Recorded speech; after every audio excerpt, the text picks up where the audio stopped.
सन्नाटे में एक डार्क गॉड था जो अपनी कभी ना खत्म होने वाली बोरियत से तंग आ चुका था और इसीलिए उसने एक बहुत ही क्रूर खेल बनाया जिसका नाम था प्रिजन डे। ये एक ऐसा गेम था जिसमें आपकी मर्जी नहीं चलती थी। प्रिजन डे रैंडमली किसी भी आत्मा को चुनकर उन्हें एक के बाद एक खतरनाक डंजन्स की भूल भुलैया में फेंक देता था। लेकिन इस गेम में फेल होने की कीमत बहुत बड़ी थी, माइनस गेम की डिजिटल दुनिया में हमेशा के लिए कैद हो जाना। ये आत्मा के लिए एक ऐसी जेल थी जहां से बचना नामुमकिन था, पर इस निराशा के बीच भी एक उम्मीद बाकी थी। प्लेयर्स को यकीन था कि अगर वो बॉस को हराकर एस रैंक कार्ड हासिल कर लें तो उन्हें आज़ादी मिल जाएगी और वो विनर बन जाएंगे। लेकिन अनगिनत तबाहियों और टूटे हुए सपनों के बाद सिर्फ एक ही रूह थी जो इस बेरहम गेम में आखिर तक टिकी रही, सिर्फ एक, वो हमारा प्रोटैगनिस्ट जिसने जी जान से लड़ाई लड़ी थी। उसे यकीन था कि डंजियंस को जीतकर और अपनी ताकत बढ़ाकर वो सब कुछ वापस पालेगा जो उसने खोया था। लेकिन उसके सफर का अंत आज़ादी पर नहीं हुआ, बल्कि वो खुद एक गॉड बन गया। लेकिन गॉड बनने की ये बात उसे जरा भी रास नहीं आई। उसके चेहरे पर गहरी नाखुशी साफ दिख रही थी और उसने अपनी इस नई गॉडहुड को ठुकराते हुए उन डार्क कॉस्मिक गॉड्स के ग्रुप में शामिल होने से साफ इनकार कर दिया। उसका इनकार देखकर एक रहस्यमयी एंटिटी उसे एक लुभावना ऑफर देती है, हमारे साथ आ जाओ, हमेशा की जिंदगी और बेहिसाब पावर को अपना लो और हम सब मिलकर राज करेंगे। उस डार्क बीइंग की आवाज में शक था। वो पूछ रहा था, क्या तुम सच में इतनी जबरदस्त पावर और हमेशा की जिंदगी को ठुकरा दोगे जो अब तुम्हारे हाथ में है? भारी दिल के साथ टोकिया ने अपना इनकार दोहराया। उसकी आवाज में दर्द साफ झलक रहा था। वो कहता है कि उसने हर सही फैसला लिया, हर बुलंदी को छुआ, लेकिन आखिर में उसने अपनी हर कीमती चीज खो दी, अपनी माँ, अपने दोस्त और अपनी प्यारी गर्लफ्रेंड। दर्दनाक यादें उसके दिमाग पर हमला कर रही थीं। एक एक करके वो सारे चेहरे उसकी आंखों के सामने आ रहे थे जिन्हें वो चाहता था, और ये हर चेहरा एक दर्दनाक याद था कि उसके सभी अपने इस गेम की भेंट चढ़ चुके थे। वो डार्क गॉड उस अकेले बचे इंसान को उसके पूरे नाम से बुलाता है, कुरोसु टोकिया, और उससे एक आखिरी सवाल करता है, तो फिर तुम्हारी आखिरी इच्छा क्या है? बिना जरा भी हिचकिचाए उस लड़के ने अपने दिल की सबसे गहरी इच्छा बताई, एक सिंपल, शांत और नॉर्मल लाइफ, अपने प्यारों के साथ, हमेशा के लिए। तभी उसे एक प्यारी सी याद आती है, उसके हाथ में अपनी गर्लफ्रेंड का हाथ और वीकेंड डेट पर चलने का उसका वो प्यारा सा न्योता। ये उसी नॉर्मल जिंदगी की एक झलक थी जिसके लिए वो अब तरस रहा था। इस याद ने उसके अंदर गुस्से की आग भड़का दी। वो उस एंटिटी पर दहाड़ता है और इल्जाम लगाता है कि उसी ने उसकी हर कीमती चीज को तबाह किया है। वो कसम खाता है कि वो इस दुनिया और इसके दर्दनाक इतिहास को हमेशा के लिए मिटा देगा। अचानक उसके हाथ से एक तेज, चकाचौंध कर देने वाली रोशनी निकलती है जो धीरे धीरे एक चमकते हुए गोल्डन कार्ड में बदल जाती है। वो डार्क गॉड को चेतावनी देता है कि अपनी खोखली धमकियां बंद कर दे, क्योंकि इस कार्ड की पावर उसकी समझ और कंट्रोल से परे है। और फिर पूरे डिटर्मिनेशन के साथ टोकिया अपना अल्टीमेट ट्रम्प कार्ड दिखाता है, द टाइम रिवर्सल कार्ड। इसकी पावर थी इतिहास को फिर से लिखना, सबकी यादें मिटा देना और उसे जिंदगी में एक दूसरा मौका देना। ये देखकर वो एंटिटी हैरान रह जाती है। उसे यकीन नहीं होता कि एक मामूली इंसान के पास ऐसी नामुमकिन चीज आखिर आई कहां से। इंटरेस्टिंग। उस बीइंग की गायब होती आवाज में एक अजीब सी उत्सुकता थी। उम्मीद है हम फिर मिलेंगे। और इतना कहते ही वो हवा में गायब हो गया। तभी एक तेज सुनहरी रोशनी टोकिया को चारों तरफ से घेर लेती है, क्योंकि टाइम रिवर्सल कार्ड की जबरदस्त पावर एक्टिवेट हो चुकी थी। जैसे ही समय पीछे जाने लगता है, टोकिया एक कसम खाता है, वो वापस आएगा पूरी तैयारी के साथ, और इस बार वो अपनी किसी भी कीमती चीज को खुद से छीनने नहीं देगा। अचानक उसकी आंखें झटके से खुल जाती हैं। उसे होश आ जाता है और ये कंफर्म हो जाता है कि जो नामुमकिन था वो सच में हो चुका है। वो एक हॉस्पिटल के बेड पर झटके से उठता है, पूरी तरह से कंफ्यूज्ड। उसके आसपास की दुनिया धुंधली और अजीब लग रही थी। उसकी नजरें उस अनजान कमरे में चारों ओर घूम रही थीं और चेहरे पर हैरानी के भाव थे। वो अभी अभी जो हुआ उसकी सच्चाई को समझने की कोशिश कर रहा था। वो अपने हाथों को घूरता है। हाथ एकदम जवान थे, उन पर एक भी खरोंच का निशान नहीं था। ये इस बात का पक्का सबूत था कि वो सच में टाइम में पीछे आ चुका है। कमरे की डिटेल्स को देखने पर उसे कुछ जाना पहचाना सा लगता है, पर फिर भी उसे शक होता है, क्या मैं सच में मिदोरासाकी सिटी हॉस्पिटल में हूँ? तभी दरवाजा धीरे से खुलता है और उसकी माँ अंदर आती हैं। उनके चेहरे पर चिंता साफ थी और वो प्यार से पूछती हैं, क्या फिर से कोई बुरा सपना देखा? उसके पास आते हुए वो हल्के से मुस्कुराती हैं। उनकी मौजूदगी ही बहुत सुकून देने वाली थी। वो धीरे से कहती हैं, मैं यहीं हूँ, चिंता मत करो। अपनी माँ को अपने सामने जिंदा और सही सलामत खड़ा देखकर टोकिया को जबरदस्त शौक लगता है। उसकी रुंधी हुई आवाज में बस माँ का नाम ही निकल पाता है। उसे पिछली टाइमलाइन अच्छी तरह से याद थी, जहां उसकी माँ का कॉन्शियसनेस उस बेरहम गेम में फंस गया था और असल दुनिया में उनका शरीर कोमा में जा चुका था। इमोशंस का एक सैलाब सा उमड़ पड़ता है और टोकिया अपनी माँ को कसकर गले लगा लेता है। उसकी आंखों में आंसू भर आते हैं और वो कहता है कि उसने उन्हें कितना ज्यादा मिस किया। बेटे के इतने जोर से गले लगाने पर वो थोड़ी कंफ्यूज हो जाती हैं और उसे धीरे से पीछे करती हैं। उनके माथे पर चिंता की लकीरें थीं, क्या इसकी हालत और खराब हो गई है? तभी हमें पता चलता है कि कुरोसु टोकिया बचपन से ही हॉस्पिटल में आता जाता रहा है, क्योंकि उसे एक बहुत ही सीवियर डिसोसिएटिव डिसऑर्डर था जो उसके दिमाग को परेशान करता था। उसके दिमाग में हर वक्त कई सारी पर्सनैलिटीज की आवाजें गूंजती रहती थीं। ये एक ऐसी तकलीफ थी जिस पर कोई यकीन नहीं करता था और इसीलिए वो अपनी इस लड़ाई में बिल्कुल अकेला था। भले ही उसकी इस कंडीशन ने उससे एक नॉर्मल जिंदगी छीन ली थी, लेकिन ये शांत माहौल, ये जानी पहचानी चीजें, यही तो वो सुकून भरी जिंदगी थी जिसके लिए वो इतना तरसा था। लेकिन आने वाले खतरे की घंटी तो बेड के पास रखी डिजिटल घड़ी बजा रही थी। टाइम हो रहा था शाम के 5:26। एक बार फिर वक्त हाथ से फिसलता जा रहा था। उसे अचानक घबराहट के साथ याद आता है, प्रिजन डे शाम के 6 बजे शुरू होता है, यानी उसके पास अपनी इस कीमती आजादी के सिर्फ 34 मिनट बाकी थे। जल्द ही उसके कॉन्शियसनेस को जबरदस्ती ट्रांसफर कर दिया जाएगा और अगर वो गेम में हार गया तो उसकी असली बॉडी हमेशा हमेशा के लिए कोमा में चली जाएगी। उसे पता था कि सारे नए प्लेयर्स ई रैंक डंजन से शुरू करते हैं। ये सोचते ही वो पागलों की तरह पेन और पेपर ढूंढने लगता है ताकि उसे जो भी स्ट्रेटेजी और छोटी छोटी डिटेल्स याद हैं वो सब लिख सके। वो जानता था कि अगर किसी को छिपे हुए रूल्स पता हों तो ये शुरुआती डंजन्स बहुत आसान थे। उसने ठान लिया कि वो सिर्फ 10 मिनट के अंदर ये सारे नोट्स लिख डालेगा। उसे ये नोट्स एकदम साफ और आसान भाषा में लिखने थे ताकि उसकी माँ उन्हें आसानी से समझ सकें और उनके बचने के चांस बढ़ जाएं। और उसके दोस्त केता के लिए तो ये नोट्स एक लाइफलाइन होने वाले थे। उसकी माँ अभी भी चिंता में थी, लेकिन उन्हें असली खतरे का अंदाजा नहीं था। वो उसे ज्यादा जोर न डालने की सलाह देती हैं और कहती हैं कि वो बस कचरा फेंक कर आती हैं। उन्हें जाते हुए देखकर उसके दिल में एक बात घर कर जाती है, उसके पिता की तरह नहीं। उसकी माँ ने उसे कभी भी एक बार के लिए भी अकेला नहीं छोड़ा था। उसे अपने पिता की कड़वी यादें आती हैं, एक ऐसा आदमी जो परिवार की बची खुची दौलत उड़ाकर उन्हें अपने हाल पर छोड़कर चला गया था। उसकी माँ ने अकेले ही न जाने कितनी मुश्किलों का सामना करके उसे पाला था अब जाकर उसे एहसास हो रहा था कि उसका सबसे कीमती खजाना तो असल में हमेशा उसके साथ ही था। अचानक कमरे का दरवाजा एक हल्की सी आवाज के साथ अंदर खुलता है और कोई कमरे में दाखिल होता है। ये केइता था, उसका बचपन का दोस्त, जो उसके लिए फेवरेट स्नैक्स लेकर आया था। बहुत टाइम हो गया। हमारा हीरो धीरे से बुदबुदाता है और कई तरह के इमोशंस उसे घेर लेते हैं।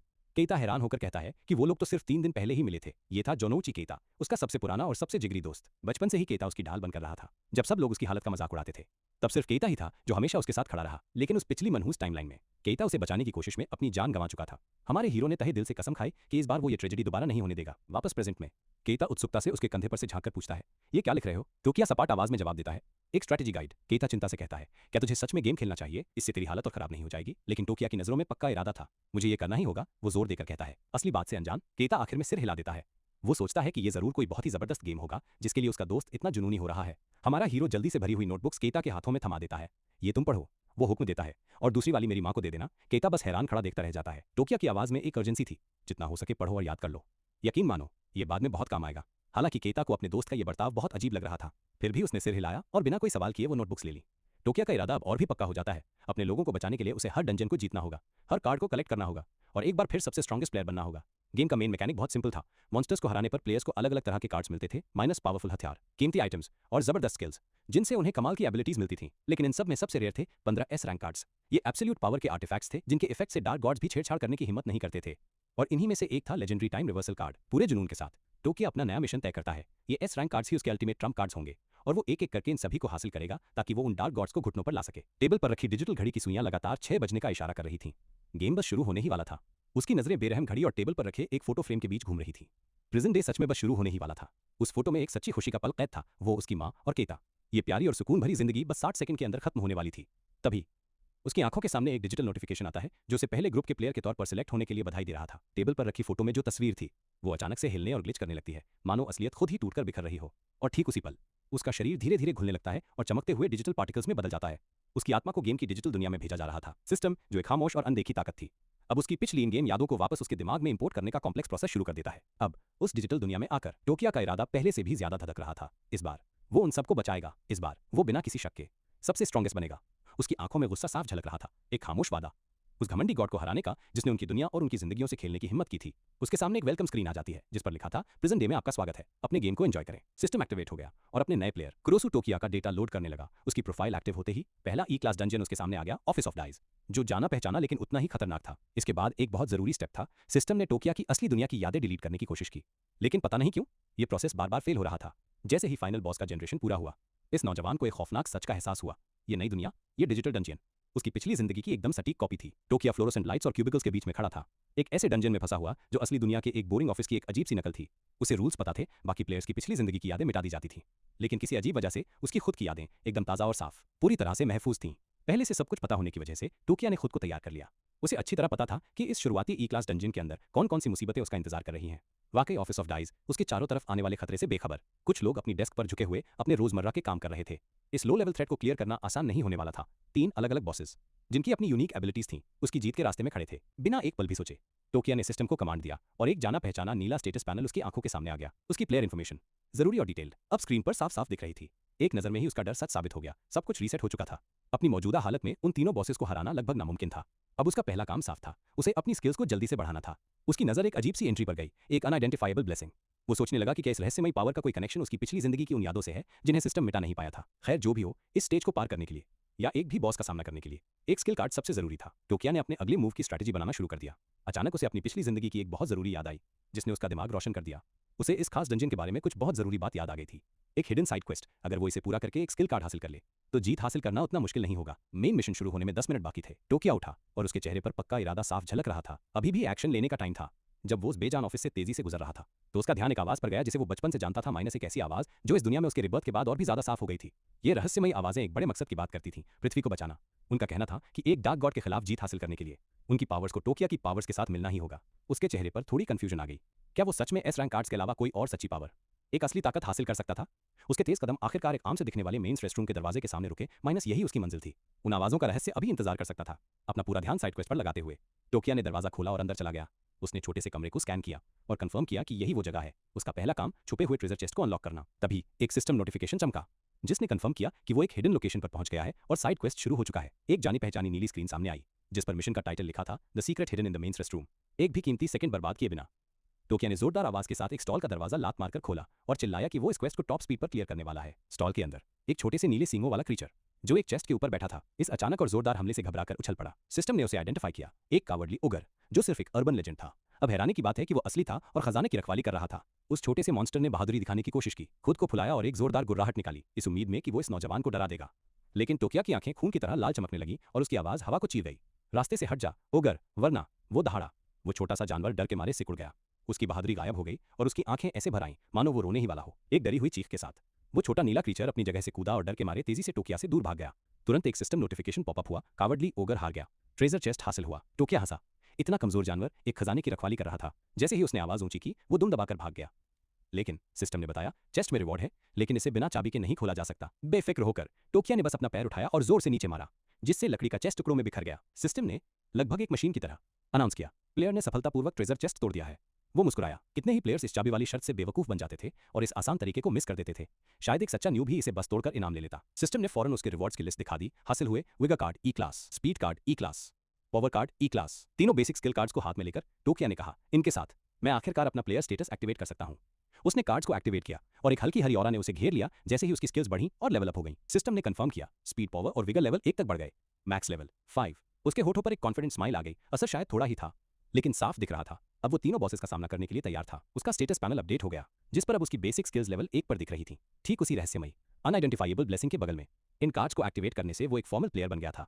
लेवल 1 पर भी वो किसी भी नॉर्मल इंसान की काबिलियत से कहीं ज्यादा ताकतवर था। अपनी नई ताकत को टेस्ट करने के लिए टोकिया ने रेस्टरूम की दीवार पर एक जोरदार मुक्का मारा, जो उस झटके से तुरंत टूट गई। सिंक के ऊपर लगा शीशा भी इस झटके को सह नहीं पाया और चमकते हुए हजारों टुकड़ों में बिखर गया। इन बढ़े हुए स्टैट्स और अपनी पिछली जिंदगी के कीमती एक्सपीरियंस के साथ उसने सोचा, इस डंजन को क्लियर करना तो बच्चों का खेल होना चाहिए। फिर भी वो जानता था कि देवताओं को हराना और पूरी दुनिया को बचाना अभी भी एक बहुत दूर का और बहुत बड़ा गोल था। उसने वहीं कसम खाई, वो अपने पास मौजूद हर चीज का इस्तेमाल करेगा जिसमें उस रहस्यमयी आवाज के मालिक से मिली कोई भी पावर शामिल होगी। उसकी नजर वापस सिस्टम स्क्रीन पर गई, खासतौर पर उस अनआइडेंटिफाइबल ब्लेसिंग पर। ऐ सिस्टम, वो चिल्लाया, क्या उस आवाज के मालिक ने मुझे ये अजीब ब्लेसिंग दी है? मजाक कर रहा हूं, वो बड़बड़ाया। मुझे वैसे भी किसी जवाब की उम्मीद नहीं थी। अचानक एक गहरी रहस्यमयी आवाज सीधे उसके दिमाग में गूंजी, जिसने कहा, इस पल से सब कुछ तुम पर निर्भर करता है।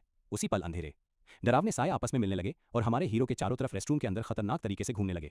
वो साए लिपटे और फिर उसे पूरी तरह से निगल गए, उसे जबरदस्ती एक अंधेरी अनजानी खाई में खींचते हुए। पूरी तरह से कंफ्यूज्ड टोकिया ने खुद को एक अंतहीन सन्नाटे में तैरता हुआ पाया, हकीकत में आए इस अजीब बदलाव को समझने में नाकाम। वो आवाज बोलती रही, हम हमेशा तुम्हें देख रहे हैं, कहीं बहुत दूर से।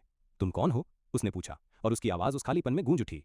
तुम इस ब्लेसिंग से मेरी मदद क्यों कर रहे हो और तुम्हारे असली इरादे क्या हैं? उस शक्ति ने अजीब सी शांति से जवाब दिया, पहले तुम्हें अपनी काबिलियत साबित करनी होगी, हमारी मदद तो बस एक मर्जी थी। अचानक वो वापस टूटे फूटे रेस्टरूम में था और आवाज ने एक सख्त चेतावनी दी, लड़ाई शुरू होने वाली है, जल्दी करो। एक पक्के इरादे वाली नजरों से टोकिया ने कहा, मुझे तुम्हारी पावर चाहिए और मैं यकीनन अपनी ताकत साबित करूंगा।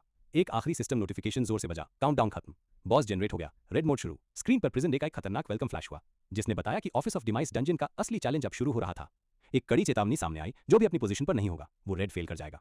Time limit 59 seconds. Tokio full confidence के साथ तेजी से भागा। उसके पास एक स्पीड कार्ड था और उसे पूरा यकीन था कि वो अपनी डेस्टिनेशन पर टाइम रहते पहुंच ही जाएगा। सेकंड्स तेजी से बीत रहे थे और घड़ी की हर टिक के साथ टेंशन बढ़ता जा रहा था। सिर्फ 18 सेकंड बचे थे और टोकिया ऑफिस के भूल भुलैया जैसे गलियारों से तेजी से निकल रहा था। डेडलाइन के करीब आते ही उसकी रफ्तार देखने लायक थी, लेकिन मेन दरवाजे तक पहुंचने से पहले ही उसका रास्ता रोक लिया गया। दो हट्टे कट्टे लोग वहां खड़े थे, जिनके चेहरे पर फ्रस्ट्रेशन साफ थी और वो चिल्ला रहे थे कि उनके पास इन बच्चों वाली गेम्स के लिए टाइम नहीं है। ये देखकर टोकिया के चेहरे पर हल्की सी झुंझलाहट आ गई। लगता है कुछ बेवकूफ हमेशा होते ही हैं, जो अपने सर पर मंडरा रहे खतरे को भी नहीं समझ पाते। और जैसे ही टाइमर 0 पर पहुंचा, चारों तरफ एक खौफनाक सन्नाटा छा गया। दरवाजा रोकने वाले वो दोनों प्लेयर्स एक रोशनी के साथ गायब हो गए, गेम से तुरंत एलिमिनेट। बाकी बचे प्लेयर्स ये सब देखकर सन्न रह गए। अब उन्हें अपनी मुसीबत की सच्चाई का एहसास हुआ, ये कोई गेम नहीं, बल्कि जिंदा रहने के लिए एक जानलेवा जंग थी। मगर टोकिया अजीब तरह से एकदम शांत था, उसकी नजरें टस से मस नहीं हुई। उसने सपाट आवाज में कहा, यहाँ रूल्स तोड़े तो बस खेल खत्म। तभी अचानक एक चमकीला लाल डिजिटल गेट नीचे आने लगा, जिसकी डरावनी चमक घबराए हुए प्लेयर्स की आंखों में साफ दिख रही थी। ये देखते ही वहां अफरा तफरी मच गई, किसी को समझ नहीं आ रहा था कि अब क्या करें। हवा में एक साफ वार्निंग फ्लैश हुई, बॉस जल्द ही अपीयर होगा, ई रैंक मॉन्स्टर्स के खिलाफ बैटल शुरू होगी। इस बढ़ते हुए हंगामे के बीच अंधेरे में से कुछ परछाइयां उभरने लगीं, माइनस ये था पहला बॉस और उसके खौफनाक मिनियंस। लेकिन टोकिया को इसका अंदाजा पहले से ही था। वो जानता था कि इस डंजन को क्लियर करने के लिए रास्ते में आने वाले हर एक बॉस को हराना ही होगा। और फिर एक डरावनी चीख के साथ पहला बॉस पूरी तरह से सामने आ गया। उसने एक अजीब से जनरेटर का भेस बनाया हुआ था और उसकी आवाज गूंजी, अब कचरा साफ करने का टाइम हो गया है। तभी एक सिस्टम नोटिफिकेशन चमका, जिसमें ई रैंक स्कैवेंजर बॉस के खतरनाक स्टैट्स दिख रहे थे। वो एक ताकतवर दुश्मन था, जिसके हाथ में लोहे की झाड़ू और एक भयानक नुकीला डस्टपैन था। उसके मिनियंस यानी क्लीनर ई रैंक मॉन्स्टर्स अपने लीडर के मुकाबले काफी कमजोर थे। उनके स्टैट्स और हथियार भी बहुत बेसिक लेवल के थे। भीड़ में से एक प्लेयर इन डरावने मॉन्स्टर्स को देखकर हंसा, बस एक ई रैंक, उसने मजाक उड़ाते हुए कहा, इसमें डरने वाली कोई बात नहीं है। उसके बगल में खड़े एक हट्टे कट्टे आदमी ने भी सीना फुलाकर हामी भरी, मैं तो इन कमजोरों को बस कुछ ही घुसों में निपटा दूंगा। उसने गरजती आवाज में डींगे हाँकी। उनकी डींगों के बीच टोकिया की तेज आवाज गूंजी, शांत रहो। उसने चेतावनी दी। उसकी नजरें सामने आते मॉन्स्टर्स पर टिकी थीं। इनकी ताकत कॉमन सेंस से परे है, घमंडी मत बनो। उसे पक्का यकीन था कि लेवल 1 पर होने के बावजूद ये मॉन्स्टर्स किसी भी आम इंसान के बस के बाहर थे। यहाँ पर सिर्फ ताकत का इस्तेमाल करना मौत को बुलावा देने जैसा था। वो हट्टा कट्टा आदमी गुस्से से भड़क गया। चुप हो जा, वो टोकिया पर चिल्लाया। तू खुद तो मुश्किल से टाइम पर अंदर आया है, तुझे बोलने का कोई हक नहीं है। उसके चेहरे पर एक शातिर मुस्कान आ गई और उसने ऐलान किया, मैं सबसे पहले हमला करूंगा और सीधा एलिमिनेशन रैंकिंग्स के टॉप पर पहुंच जाऊंगा। उसकी आंखें सपनों में खो गईं। वो अरबपति बनने, लग्जरी गाड़ियों, बड़े बड़े बंगलों और खूबसूरत लड़कियों से घिरे होने के ख्यालों में डूब गया था। हाई रिस्क हाई रिवॉर्ड, वो खुद से बुदबुदाया। एक जोरदार चीख के साथ वो मुट्ठियां भींचकर आगे लपका और मॉन्स्टर पर चिल्लाया कि तू मेरी बेशुमार दौलत के रास्ते की एक सीढ़ी बनकर रह जाएगा। लेकिन बॉस ने हैरान कर देने वाली तेजी के साथ उसके हमले को रोक दिया। उसकी लोहे की झाड़ू एक अजीब गहरी हरी एनर्जी से चमक रही थी। वो हट्टा कट्टा आदमी हवा में उड़ता हुआ एक जोरदार धम की आवाज के साथ जमीन पर जा गिरा। दूसरे प्लेयर्स ये सब खौफ से फटी आंखों से देख रहे थे। बॉस जोर से हंसा और उसने ऐलान किया कि क्लीनिंग शिफ्ट शुरू हो चुकी है और उसके खौफनाक मिनियंस डर से जमे हुए प्लेयर्स की तरफ बढ़ने लगे। एक खौफनाक हंसी हवा में गूंजी जब बॉस ने चिल्लाकर कहा, यहाँ मौजूद सारे कचरे को सैनिटाइज करना होगा। प्लेयर्स मदद के लिए चीखने लगे, लेकिन उनकी आवाजें शोर में दबकर रह गईं। लेकिन इस जानलेवा अफरा तफरी के बीच भी टोकिया कमाल का शांत था। उसके मसल्स तन चुके थे और वो एक्शन के लिए बिल्कुल तैयार था। एक फुर्तीले मूव के साथ वो एक मिनियन पर झपटा और उसे एक जोरदार पंच जड़ दिया। उस पंच में इतनी ताकत थी कि वो मॉन्स्टर हवा में उड़ता हुआ पीछे जा गिरा। मिनियन एक अजीब सी आवाज के साथ जमीन पर गिरा और तुरंत एक हरी रोशनी में बदलकर गायब हो गया। ये उसकी हार का साफ सिग्नल था। इस गेम को क्लियर करने के लिए टोकिया ने पक्के इरादे के साथ कहा, बॉस को हराना ही होगा, मुझे और स्ट्रांग बनना होगा और एक एस रैंक कार्ड हासिल करना होगा। दूसरे प्लेयर्स तो हक्के बक्के रह गए थे। वो ये देखकर हैरान थे कि कोई सच में लड़ भी रहा है, खासकर उस मसल्स वाले आदमी के इतनी आसानी से पिट जाने के बाद। लेकिन हारे हुए मिनियंस में से एक में फिर से हलचल हुई। वो धीरे धीरे उठ खड़ा हुआ और गुर्राते हुए कह रहा था कि उसे कचरे की सफाई जारी रखनी होगी, जिससे उसकी जिद साफ दिख रही थी। पास में पड़ी एक झाड़ू उठाकर टोकिया ने वापस उठते उस मॉन्स्टर पर एक ताकतवर एनर्जी से भरा वर्टिकल स्ट्राइक किया। उसके मूव्स बहुत ही स्मूथ और जानलेवा थे। मिनियन चमकते हुए लाइट पार्टिकल्स में गायब हो गया और उसकी जगह एक चमकीला लाल कार्ड मटेरियलाइज हुआ, माइनस उसके तेज एक्शन का सीधा सीधा रिवॉर्ड नोटिफिकेशन। उसने कार्ड से नजर हटाए बिना समझाया, सिर्फ तब आता है जब तुम फाइनल ब्लो देते हो, वरना तुम्हें काम खुद ही पूरा करना पड़ता है। प्लेयर्स बस हैरान होकर देखते रहे। आखिर ये लड़का था कौन? वो साफ तौर पर उस मसल्स वाले से कहीं ज्यादा स्ट्रांग था जो कुछ देर पहले इतने कॉन्फिडेंस से भिड़ने गया था। टोकिया ने तेज नजरों से सोचते हुए मन में कहा कि इस लो लेवल पर भी इन मॉन्स्टर्स को हराने से 3 जरूरी कार्ड्स में से कोई एक मिल सकता है। बिना एक पल भी हिचकिचाए टोकिया ने उस पावर कार्ड को एक्टिवेट करने का फैसला किया जो उसे अभी अभी बैटल में मिला था। सिस्टम ने उसकी चॉइस को कंफर्म किया और एक नोटिफिकेशन सामने आया, पावर लेवल 1 से लेवल 2 हो गया है। उसे अपने अंदर ताकत बढ़ती हुई साफ महसूस हुई। ठीक इसके बाद बॉस का एक और खौफनाक मिनियन सामने आ गया। उसने अपनी लोहे की झाड़ू उठा रखी थी और हमारे हीरो पर हमला करने के लिए तैयार था। टोकिया जानता था कि एक बार अवेकन होने के बाद सिर्फ एक लेवल का डिफरेंस भी किसी दुश्मन पर पूरी तरह से हावी होने के लिए काफी होता है। मॉन्स्टर तेजी से आगे लपका। उसकी जंग लगी झाड़ू हवा में सनसना रही थी और उसका इरादा टोकिया को एक ही बार में ढेर करने का था। लेकिन टोकिया बस हल्का सा मुस्कुराया। तुम तो मेरे कीमती टाइम के लायक भी नहीं हो, उसने ठंडी और बेपरवाह आवाज में कहा। एक ही तेज और एकदम सटीक वार में उसने उस मिनियन को ढेर कर दिया और उसे अपनी आंखों के सामने रोशनी में गायब होते हुए देखा। एक और पावर कार्ड सामने आया और उसे पाते ही उसका पावर लेवल 3 हो गया, जिससे वो और भी ज्यादा खतरनाक हो गया था। अचानक खतरे के एहसास ने टोकिया को पीछे से होने वाले हमले के लिए अलर्ट कर दिया। वो तुरंत खुद को बचाने के लिए घूम गया। एक तेज और सटीक मूव के साथ उसने अपनी आयरन ब्रूम घुमाकर हमले को रोका और एक ऐसा जबरदस्त काउंटर अटैक किया जिसने उस मॉन्स्टर को वहीं ढेर कर दिया। फिर टोकिया ने अपनी ठंडी और सुपीरियर आवाज में कहा, मुझ पर ये छुपकर किए गए हमले काम नहीं करते। एक सिस्टम नोटिफिकेशन फ्लैश हुआ। क्लीनर हार गया। ई रैंक स्पीड कार्ड हासिल हुआ। नया हरा कार्ड हाथ में पकड़ते ही उसके चेहरे पर एक सच्ची भले ही पल भर की मुस्कान आ गई। उसने सोचा, स्पीड, आखिरी जीत के लिए एक और जरूरी एट्रीब्यूट। बॉस और उसके बचे हुए मिनियंस जिनकी आंखें गुस्से से जल रही थीं, अब सब के सब टोकिया को घूरने लगे और चिल्ला रहे थे, गंदे घिनौने कचरे। ये अग्रेशन वैल्यू एक बहुत ही क्रूर मैकेनिक था। जिस प्लेयर के टेकडाउन ज्यादा होते उसे उतना ही ज्यादा टारगेट किया जाता था। अनजाने में ही उनके एक्शन खुद उनकी लड़ाई को और मुश्किल बना रहे थे। टोकिया जानता था कि बॉस की एक खास स्किल उसकी पावर को कई गुना बढ़ा देती है, इसलिए उसके पास अकेले ही उन सब से भिड़ने और उन्हें एक एक करके खत्म करने के अलावा कोई चारा नहीं था। एक साथ दहाड़ते हुए बॉस और उसके आखिरी 2 मिनियंस टोकिया पर टूट पड़े और उन्होंने अपने इस हमले में अपनी पूरी ताकत झोंक दी। इन पर चीजें फेंको, टोकिया ने शोर के बीच दूसरे प्लेयर्स पर चिल्लाया।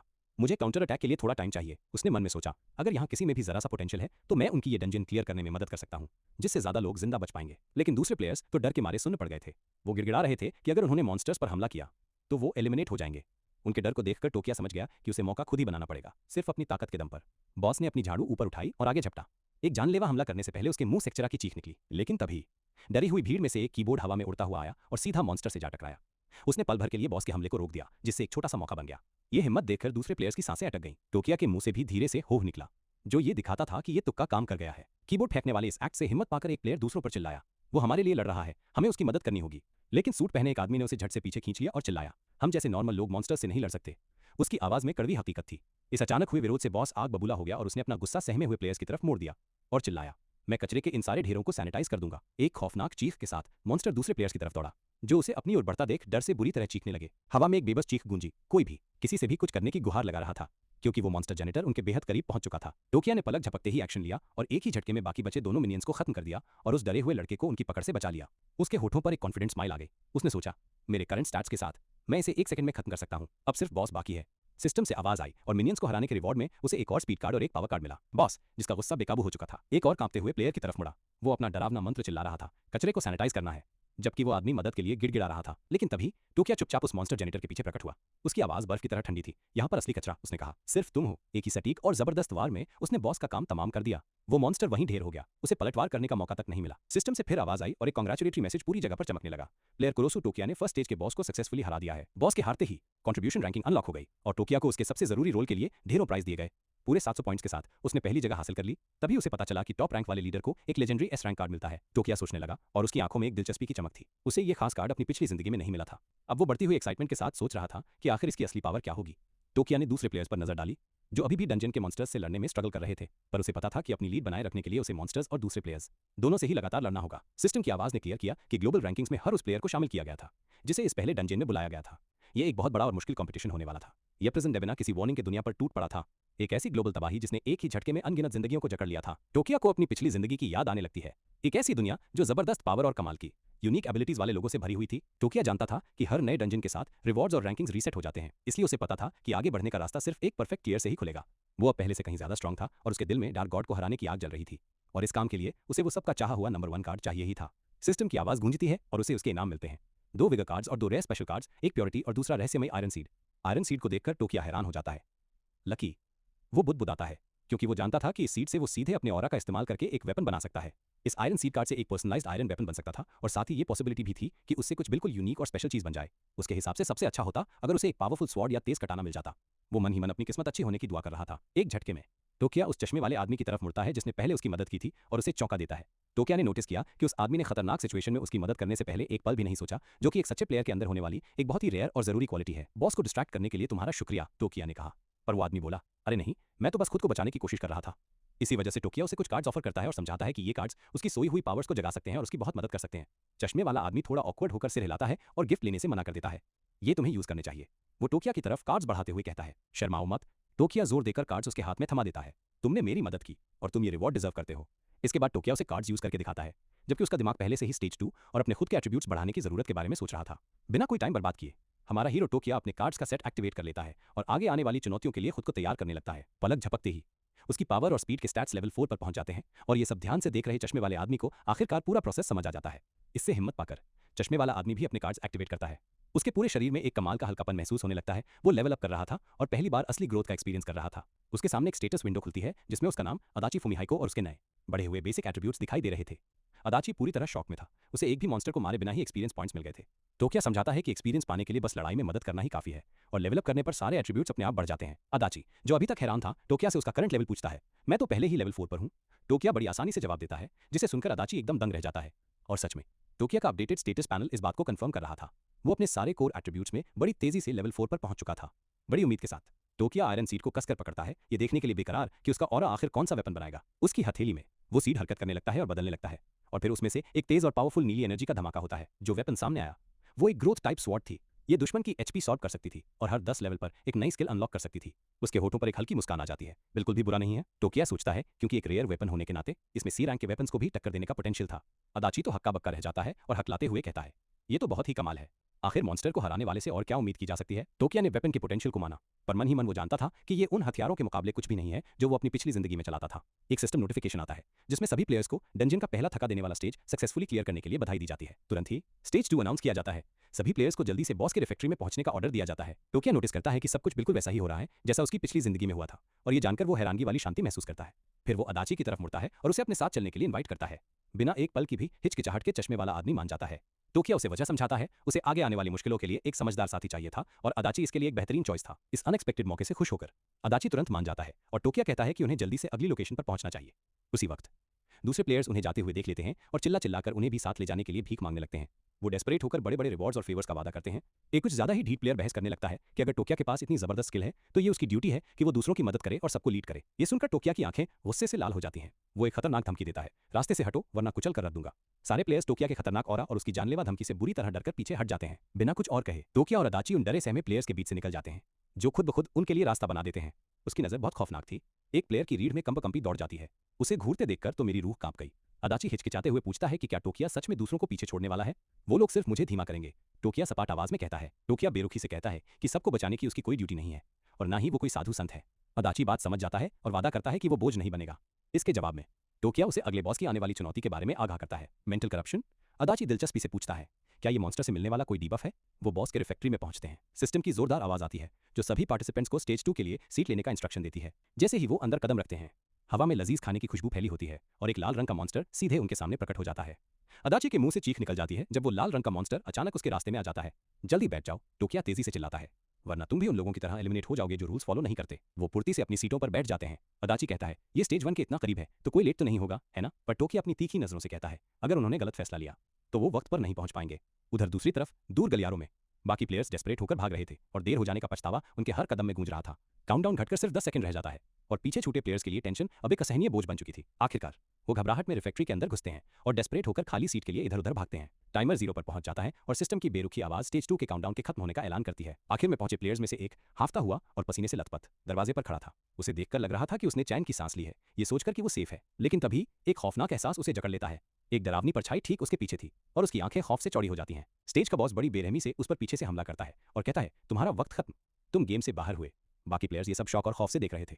उन्हें ये डरावनी सच्चाई समझ आ जाती है कि वो अजीब दिखने वाला लाल रसोइया ही स्टेज का बॉस था। बॉस अजीबोगरीब और अनजाने खाने से लदी एक ट्रॉली को धकेलता हुआ एक खतरनाक कमांड देता है, सभी प्लेयर्स को खाना पड़ेगा। अदाची का चेहरा घिन से बिगड़ जाता है जब बॉस उसकी प्लेट में एक चमकता बदबूदार हरा स्लाइम परोसता है। ऐसा लग रहा था कि खाने में वही मॉन्स्टर्स थे जो पिछले स्टेज में थे, जिससे ये सिचुएशन और भी ज्यादा घिनौनी हो गई थी। अदाची के चश्मे में उसके अंदर चल रही लड़ाई साफ झलक रही थी, एक तरफ खौफ और दूसरी तरफ इस भयानक नजारे को देखकर होने वाली घिन। फिर एक घिनौने एहसास के साथ अदाची को पूरी तरह समझ आ जाता है कि उसकी प्लेट में रखी वो चीज वाकई में पहले स्टेज का एक मॉन्स्टर है। ये सोचकर ही वो दहल जाता है। बीच में सिस्टम की आवाज एक खतरनाक वार्निंग देती है, सिर्फ खाने की तरफ देखने भर से मेंटल करप्शन होगा जिससे उनके कीमती स्टैट्स कम होने लगेंगे। अदाची का दिमाग तेजी से दौड़ने लगता है। वो जानता था कि कम हुए एट्रीब्यूट्स के साथ इस डंजन के बाकी हिस्से को क्लियर करना लगभग नामुमकिन हो जाएगा, मगर टोकिया भरी हुई प्लेट को शांति से देख रहा था। फिर वो अपने दोस्त की तरफ मुड़कर बोला, अदाची बात बस इतनी ही नहीं है। उसकी आवाज में घबराहट का नामोनिशान नहीं था। एक और सिस्टम नोटिफिकेशन खतरनाक ढंग से फ्लैश होता है, अंडरवर्ल्ड की दावत परोसी जा चुकी है। प्लेट में कुछ भी छोड़ने का नतीजा मॉन्स्टर का तुरंत हमला होगा। एक टाइमर सामने आ जाता है जो 7 मिनट से नीचे गिन रहा था और साथ में एक और खतरनाक वार्निंग थी, अगर किसी प्लेयर की मेंटल वैल्यू गिरकर 0 हो गई तो वो तुरंत डिस्क्वालीफाई हो जाएगा। अदाची बुरी तरह घबरा जाता है, नहीं खाया तो एलिमिनेट हो जाएंगे, और अगर खाया तो वो ऐसी घिनौनी चीज निगलने के बारे में सोच भी नहीं पा रहा था। टोकिया एक कॉन्फिडेंट स्माइल देता है, ये स्टेज 1 से ज्यादा टफ है, ये तो पक्का है। वो कहता है लेकिन मुझे ठीक ठीक पता है कि इसे क्लियर कैसे करना है।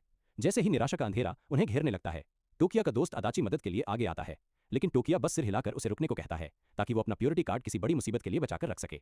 हवा में फैला हुआ वो खतरनाक मेंटल करप्शन अब और भी बढ़ चुका था और तभी सिस्टम की आवाज गूंजती है जो बताती है कि प्लेयर्स की मेंटल फोर्टिट्यूड खतरनाक तेजी से गिर रही है। तभी एक फीमेल प्लेयर का चेहरा पीला पड़ जाता है और वो पीछे हट जाती है। वो फुसफुसाते हुए कहती है कि सामने रखी इस घिनौनी दावत को देखकर ही उसका जी मिचला रहा है और वो बस अब गिरने ही वाली है। इस करप्शन ने टोकिया की स्किल्स को भी कमजोर कर दिया था और वो ये कड़वी सच्चाई समझ चुका था कि अपनी इस हालत में उन 4 मॉन्स्टर कुक्स को हराना नामुमकिन है। आमतौर पर प्लेयर्स इन क्रीचर्स को भटकाने के लिए ये घिनौनी दावत खाते थे, पर टोकिया जानता था कि ये एक बेकार तरीका है जिससे रिवॉर्ड्स भी बहुत मामूली से मिलते हैं। और तभी इस निराशा के बीच अचानक एक चमत्कार जैसा सिस्टम अलर्ट आता है। टोकिया की एक अननोन ब्लेसिंग्स ने उसे मेंटल अटैक से पूरी तरह इम्यून कर दिया था। ये जानकर उसे शौक तो लगता है, पर साथ ही उम्मीद की एक नई किरण भी जाग जाती है। ना जाने कितनी देर बाद टोकिया के चेहरे पर एक कॉन्फिडेंट मुस्कान आती है और वो कहता है अब हम इसे क्लियर कर सकते हैं और हम ऐसा हिडन हाई डिफिकल्टी रूल का इस्तेमाल करके करेंगे।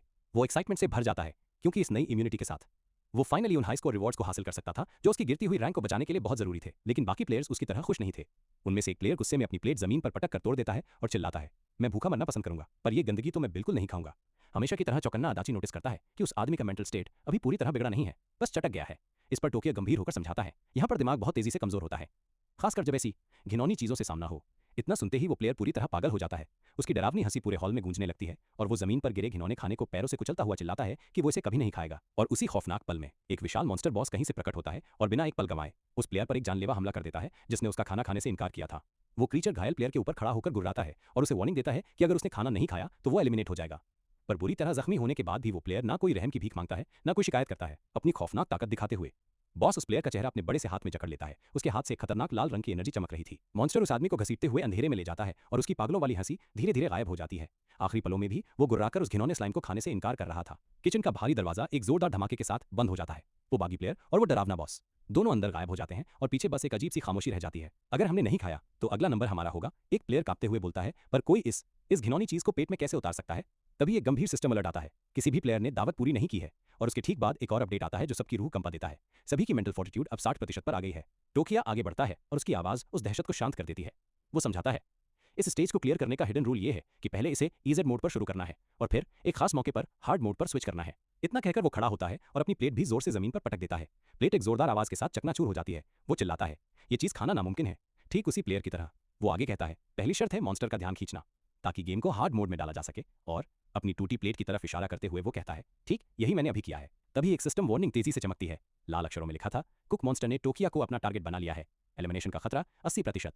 अचानक वो कुक बॉस एक भयानक परछाई की तरह ठीक टोकिया के पीछे प्रकट होता है। वो गुर्राते हुए कहता है, मैं तेरे दिमाग को पैन में रखकर पका डालूंगा। सामने खड़े खतरे के बावजूद टोकिया बिना डरे ऐलान करता है, दूसरी शर्त है एक दुश्मन को हराना ताकि बाकी मॉन्स्टर्स का सारा एग्रो मुझ पर फोकस हो जाए। और वही अपनी तलवार निकालते हुए वो कहता है, मेरा अगला मूव है। एक तेज चीख के साथ वो आगे बढ़ता है और उसकी नीली तलवार बिजली की रफ्तार से एक मॉन्स्टर पर वार करती है। ये एक तेज और एकदम सटीक हमला था। वो तुरंत एक घूमता हुआ स्पिनिंग अटैक करता है और उसका एक ही जोरदार वार मॉन्स्टर को उसी पल में ढेर कर देता है। सिस्टम नोटिफिकेशन उसकी जीत कंफर्म करता है। मैलिस प्राइड हार गया। रिवॉर्ड्स 2 पावर कार्ड्स और 1 विगर कार्ड। उस क्रीचर के मरते ही स्टेज 2 शुरू हो जाता है। टोकिया को अपने अंदर एक नई एनर्जी महसूस होती है क्योंकि उसका पावर स्टैट अपडेट होकर लेवल 5 पर पहुंच गया था, ठीक जैसा उसने प्लान किया था। एक दुश्मन के मरते ही बाकी तीनों मॉन्स्टर्स का एग्रो बढ़कर 100% हो जाता है और इसी के साथ हार्ड मोड तुरंत एक्टिवेट हो जाता है। यही था हिडन हाई डिफिकल्टी रूल का सीक्रेट, फर्स्ट स्ट्राइक। एक ऐसा दांव जिससे बाकी सभी मॉन्स्टर्स का सारा गुस्सा हमेशा के लिए सिर्फ उसी पर फोकस हो जाता है। बचे हुए तीनों मॉन्स्टर्स जोर से चीखते हैं। उनकी आंखें आग की तरह लाल चमकने लगती हैं और वो खून के प्यासे होकर रेज मोड में आ जाते हैं, हमला करने के लिए एकदम तैयार। एक मॉन्स्टर को स्ट्रेटजी से मारकर टोकिया ने बाकी सबका ध्यान सफलतापूर्वक अपनी ओर खींच लिया था। ये एक खतरनाक दांव था, पर फिलहाल के लिए उसके साथी सुरक्षित थे। वो जानता था कि दांव बहुत बड़ा है, सारा एग्रो सिर्फ उसी पर होने की वजह से उसके एलिमिनेट होने का खतरा आसमान छू रहा था। अब सावधान रहना उसकी मजबूरी थी, इसलिए उसकी स्ट्रैटेजी बिल्कुल साफ थी, दूरी बनाए रखो, अपनी ताकत बचाओ और फाइनल बॉस से होने वाली लड़ाई के लिए खुद को तैयार करो। अब जब सारा गुस्सा उसी पर था तो ध्यान भटकाने का कोई सवाल ही नहीं था। उसे अपनी पूरी स्किल, अपने हर कार्ड और अपनी आखिरी सांस तक लड़ना था। उन मॉन्स्टर्स में से एक जो एक विशाल बुचर था गुर्राता है, तू बच नहीं पाएगा, हम तेरा कीमा बना देंगे। बुचर ने हमला कर दिया और उसका विशाल चापड़ हवा में सनसनाता हुआ आया, लेकिन टोकिया ने अपनी नीली तलवार से उस खतरनाक वार को रोक दिया और दोनों हथियार एक तेज आवाज के साथ टकराए। टोकिया दांत भींचकर अपनी जगह जमा रहा। मॉन्स्टर की ताकत से उसकी पूरी बॉडी पर जोर पड़ रहा था। बुचर हैरानी से पीछे हट गया। उसे यकीन ही नहीं हो रहा था कि एक मामूली इंसान ने उसके लेजेंडरी ब्लेड को कैसे रोक लिया। अब वो एक नई और खतरनाक टेक्निक इस्तेमाल करने के लिए तैयार था। एक भयानक दहाड़ के साथ उसने अपनी इंस्टेंट नाइफ हैंडलिंग स्किल को एक्टिवेट कर दिया। इसके साथ ही चापड़ों की एक आंधी सी आ गई जो तेजी से टोकिया पर अंधाधुंध वार कर रही थी। लेकिन टोकिया के होठों पर एक हल्की सी मुस्कान थी। वो मन में सोचता है, पकड़ लिया तुझे। उसका दिमाग पहले ही कई कदम आगे का सोच चुका था और जीत के लिए उसका बनाया हुआ प्लान अब शुरू हो चुका था। वो जानता था कि अपनी तलवार की असली और सबसे खतरनाक एबिलिटी को अनलॉक करने के लिए उसे पहले इन मॉन्स्टर मिनियंस को हराना होगा, क्योंकि अभी उसके पास जरूरी कार्ड्स नहीं थे। इसलिए वो उन चापड़ों की बौछार के बीच किसी डांस की तरह मूव करने लगा। वो कमाल की फुर्ती से हमलों से बच रहा था और साथ ही उन तीनों गुस्सैल मॉन्स्टर्स पर तेज और सटीक पलटवार कर रहा था ताकि वो धीरे धीरे कमजोर पड़े। बुचर ने अपनी कर्कश आवाज में ताना मारते हुए कहा, क्या तुम मेरी बराबरी कर सकते हो लड़के? मैं सभी कुक्स में सबसे तेज हूँ, तुम्हारी हार पक्की है। वो टोकिया की हार का मजाक उड़ाते हुए डींगे मारने लगा। क्या तुम्हारे उन बेचारे साथियों को लगता है कि वो मेरे जैसे कर्स ब्लेड को हरा पाएंगे? इस सबसे बेअसर टोकिया ने अपना जानलेवा डांस जारी रखा। उसकी तलवार बिजली की तरह चमक रही थी और उसने एक साथ तीनों मॉन्स्टर्स पर कई जोरदार हमले किए। हवा में गूंजती एक टन की आवाज के साथ उसने मॉन्स्टर के एक भारी हमले को ब्लॉक किया और तभी एक हल्की सी आवाज के साथ उसकी तलवार एक जादुई रोशनी से चमकने लगी। एक मॉन्स्टर हैरानी से चीख पड़ा जब अचानक टोकिया की तलवार से एक चमकता हुआ प्रोजेक्टाइल निकला और उसे जा लगा। वो इसके लिए बिल्कुल तैयार नहीं था। मॉन्स्टर हैरान होकर चिल्लाया, इसकी स्किल्स बिल्कुल हमारी जैसी कैसे हैं? ये फेयर नहीं है। उसे अपनी आंखों पर यकीन नहीं हो रहा था और इसी जीत के एहसास के साथ उसकी तलवार की एक्सक्लूसिव स्किल फाइनली अनलॉक हो गई, जिससे उसे खतरनाक टाइम स्प्लिटर कट का एक्सेस मिल गया। तभी मॉन्स्टर को एक खौफनाक बात समझ आई, टोकिया के हमले रैंडम नहीं थे। वो तो जानबूझकर अपने स्किल पॉइंट्स चार्ज करने के लिए ऐसे हमले कर रहा था। भागो, वो घबराहट में चीखा। ये एक जाल था, एक बहुत सोची समझी साजिश। लेकिन टोकिया के चेहरे पर एक शैतानी मुस्कान आ गई। अब बहुत देर हो चुकी है। वो फुसफुसाया और अपनी नई खौफनाक स्किल को एक्टिवेट कर दिया। गहरे लाल रंग की एनर्जी के एक ही धमाकेदार स्लैश के साथ उसने टाइम स्प्लिटर कट को उजागर किया, जिसने एक पल में आंखों को चौंधिया देने वाली रोशनी के साथ तीनों मॉन्स्टर्स पर एक साथ वार किया। सिस्टम ने जीत की घोषणा की। द बुचर, द गैस्ट्रोनोम और द चॉपर तीनों हार चुके हैं। जीत हासिल करने के बाद टोकिया ने शांति से अपने दुश्मनों की लाशों को देखा। उसके होठों पर एक मुस्कान थी और वो बोला, जो जाल सबसे साफ नजर आते हैं अक्सर वही सबसे असली होते हैं। और फिर वो अपनी मेहनत से कमाए रिवॉर्ड्स उठाने लगा। अदाची ने एक गहरी सांस ली और अपने माथे का पसीना पोंछा। मेरे तो हाथ पसीने से भीग गए, वो बोला, लेकिन तुमने तो हर चीज बिल्कुल परफेक्टली कैलकुलेट की थी। लेकिन उनकी ये पल भर की शांति एक जोरदार सिस्टम वार्निंग से भंग हो गई। हिडन रूल एक्टिवेट हो गया है, स्टेज बॉस रेज मोड में आ गया है, उसकी सभी एबिलिटीज बूस्ट हो गई हैं। ये सुनते ही अदाची की आंखें एक बार फिर डर से चौड़ी हो जाती हैं। बॉस की बढ़ी हुई ताकतों का एहसास उसे कंपा देता है। अचानक पूरा हॉल जोर जोर से कांपने लगता है। दीवारों से एक भयानक लाल रंग की एनर्जी निकल रही थी, जो बॉस के आने का खौफनाक इशारा था। बॉस अब पहले से ज्यादा ताकतवर है। टोकिया की तेज आवाज उस डर के माहौल में गूंजती है, अगर हमने उसे नहीं हराया तो हम सब एलिमिनेट हो जाएंगे।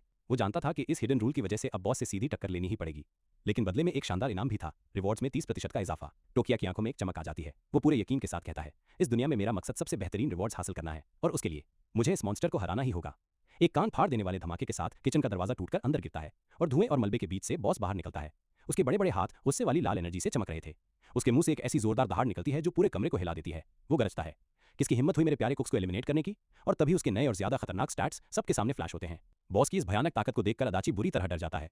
उसके दिमाग में बस एक ही सवाल गूंज रहा था, क्या हम सच में ये लड़ाई जीत पाएंगे? बिना एक पल भी हिचकिचाए टोकिया अपने पास मौजूद हर एक कार्ड को यूज कर लेता है। उसके मूव्स एकदम सटीक थे और वो उस आखिरी भयानक लड़ाई के लिए पूरी तरह तैयार था। वो अच्छी तरह जानता था कि इस और भी ज्यादा ताकतवर हो चुके मॉन्स्टर के सामने रुकना या सोचना कोई ऑप्शन नहीं है। उसे अपनी ताकत का हर कतरा झोंकना ही होगा। एक ही झटके में टोकिया ने एक साथ 4 स्किल कार्ड्स एक्टिवेट कर दिए।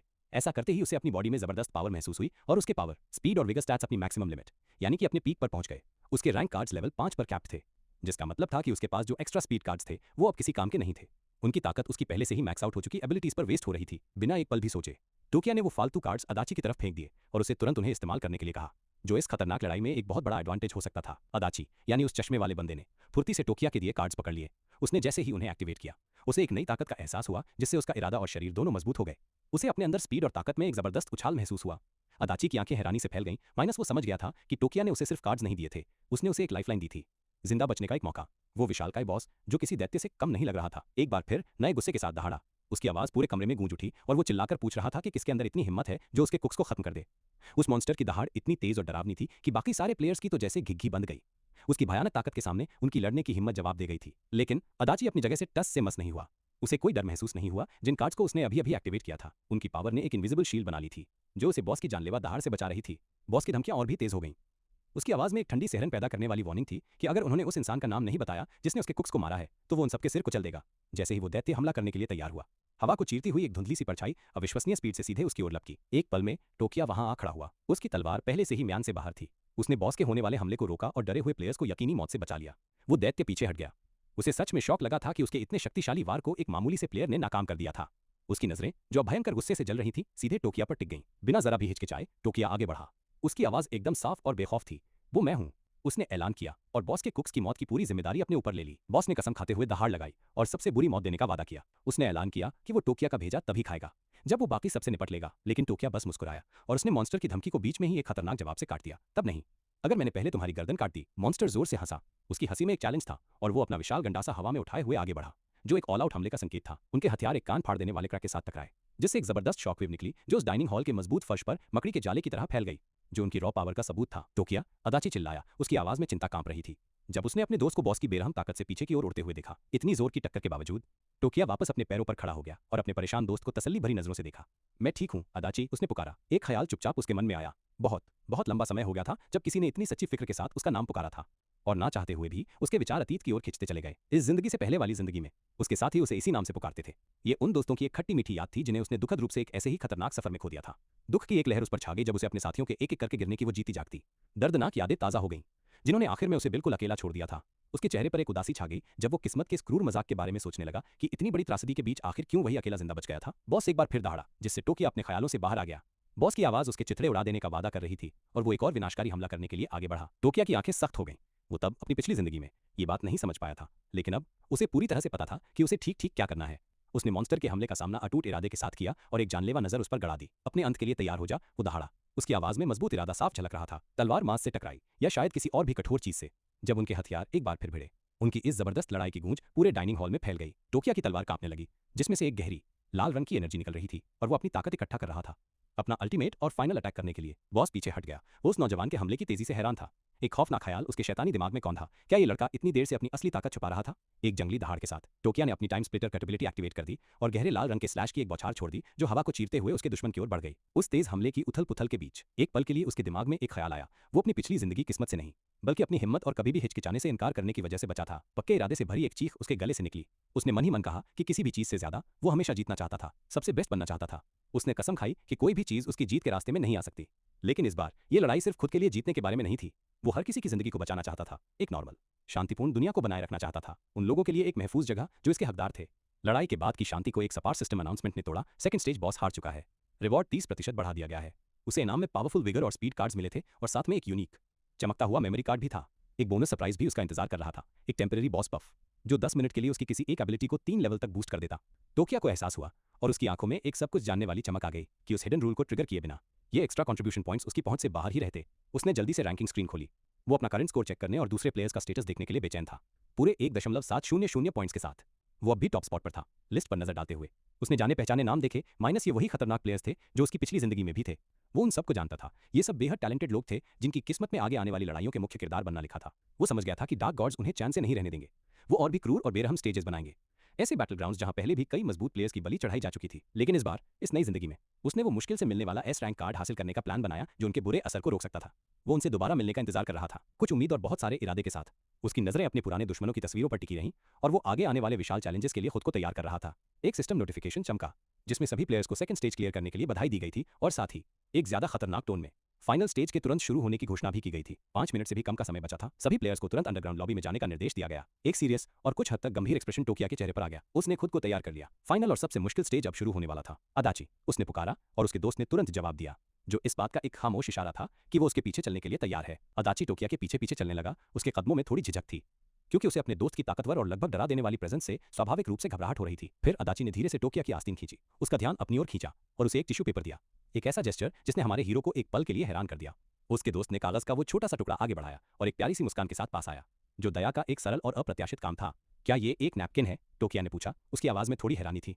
अदाची ने बताया कि उसे ये एक टेबल पर मिला था और उसने सोचा कि शायद टोकिया अपना चेहरा पोंछना चाहेगा।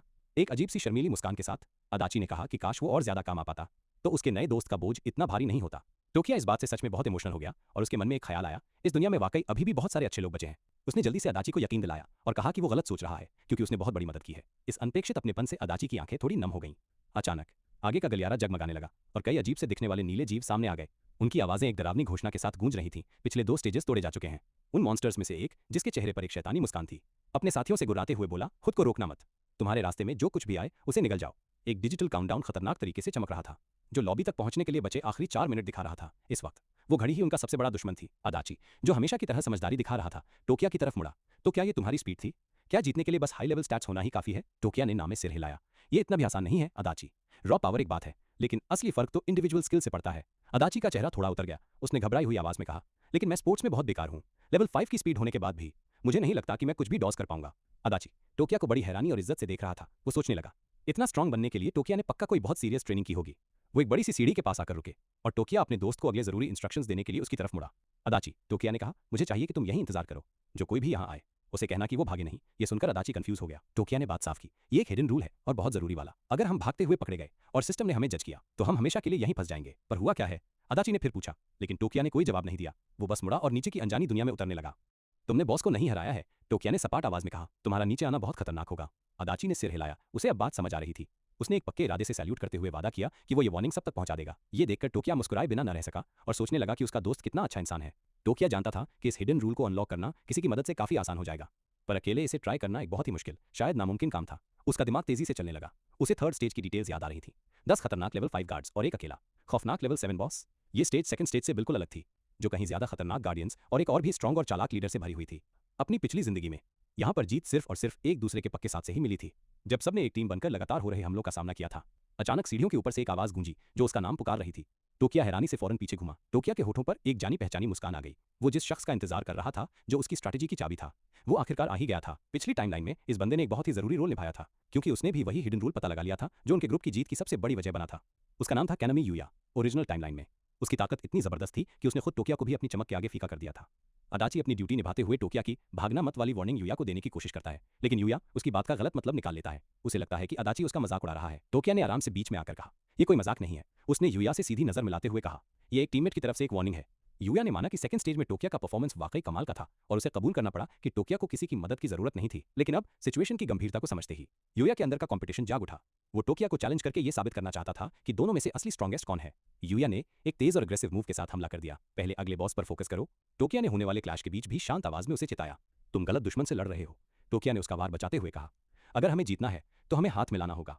और फिर एक ही तेज और एकदम सटीक वार से टोकिया ने सीधा यूया की छाती पर मारा, जिससे वो उड़कर पीछे जा गिरा। यूया की तो सांस ही अटक गई। वो टोकिया की इस सुपर ह्यूमन जैसी ताकत देखकर पूरी तरह से शॉक में था। उसके चेहरे पर साफ दिख रहा था कि उसे अपनी आंखों पर यकीन नहीं हो रहा। यूया सोचने लगा कि क्या ये गेम से मिला कोई बूस्ट था या फिर टोकिया के पास कोई अनजान स्पेशल एबिलिटी थी। तभी टोकिया ने अपना हाथ आगे बढ़ाया और यूया को 3 चमकते हुए कार्ड्स दिखाए, जो कि असली लड़ाई में शामिल होने का एक खामोश बुलावा था। यूया की आंखें छोटी हो गईं। उसकी नजरों में गहरा शक था। तुम्हें ज्वाइन करूं? उसने टोकिया को घूरते हुए पूछा। हाँ, टोकिया ने कहा, और अगर तुम मान जाते हो तो ये तीनों पावर कार्ड्स तुम्हारे हो जाएंगे। एक सटीक झटके से टोकिया ने एक मेमोरी कार्ड हवा में फेंका, जो सीधा जाकर यूया के माथे पर लगा। वो ग्रीन कार्ड एक तेज रोशनी के साथ धड़कने लगा और यूया को एक अजीब सी सनसनी महसूस हुई, क्योंकि उसकी भूली हुई यादें जाग रही थीं। जिससे वो कुछ पल के लिए एकदम शून्य पड़ गया। टोकिया दुश्मन की स्ट्रैटेजी समझ गया था। मिटाई हुई यादें आपस में फूट डालती हैं। यादों के बिना किसी को प्रोटेक्ट करने की कोई वजह नहीं बचती, ना ही लड़ने का कोई मकसद।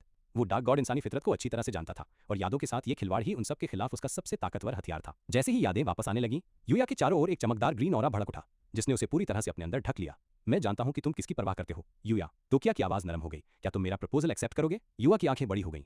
उसे अपने छोटे भाई की याद आई और उसके दिल में एक अजीब सा दर्द उठा।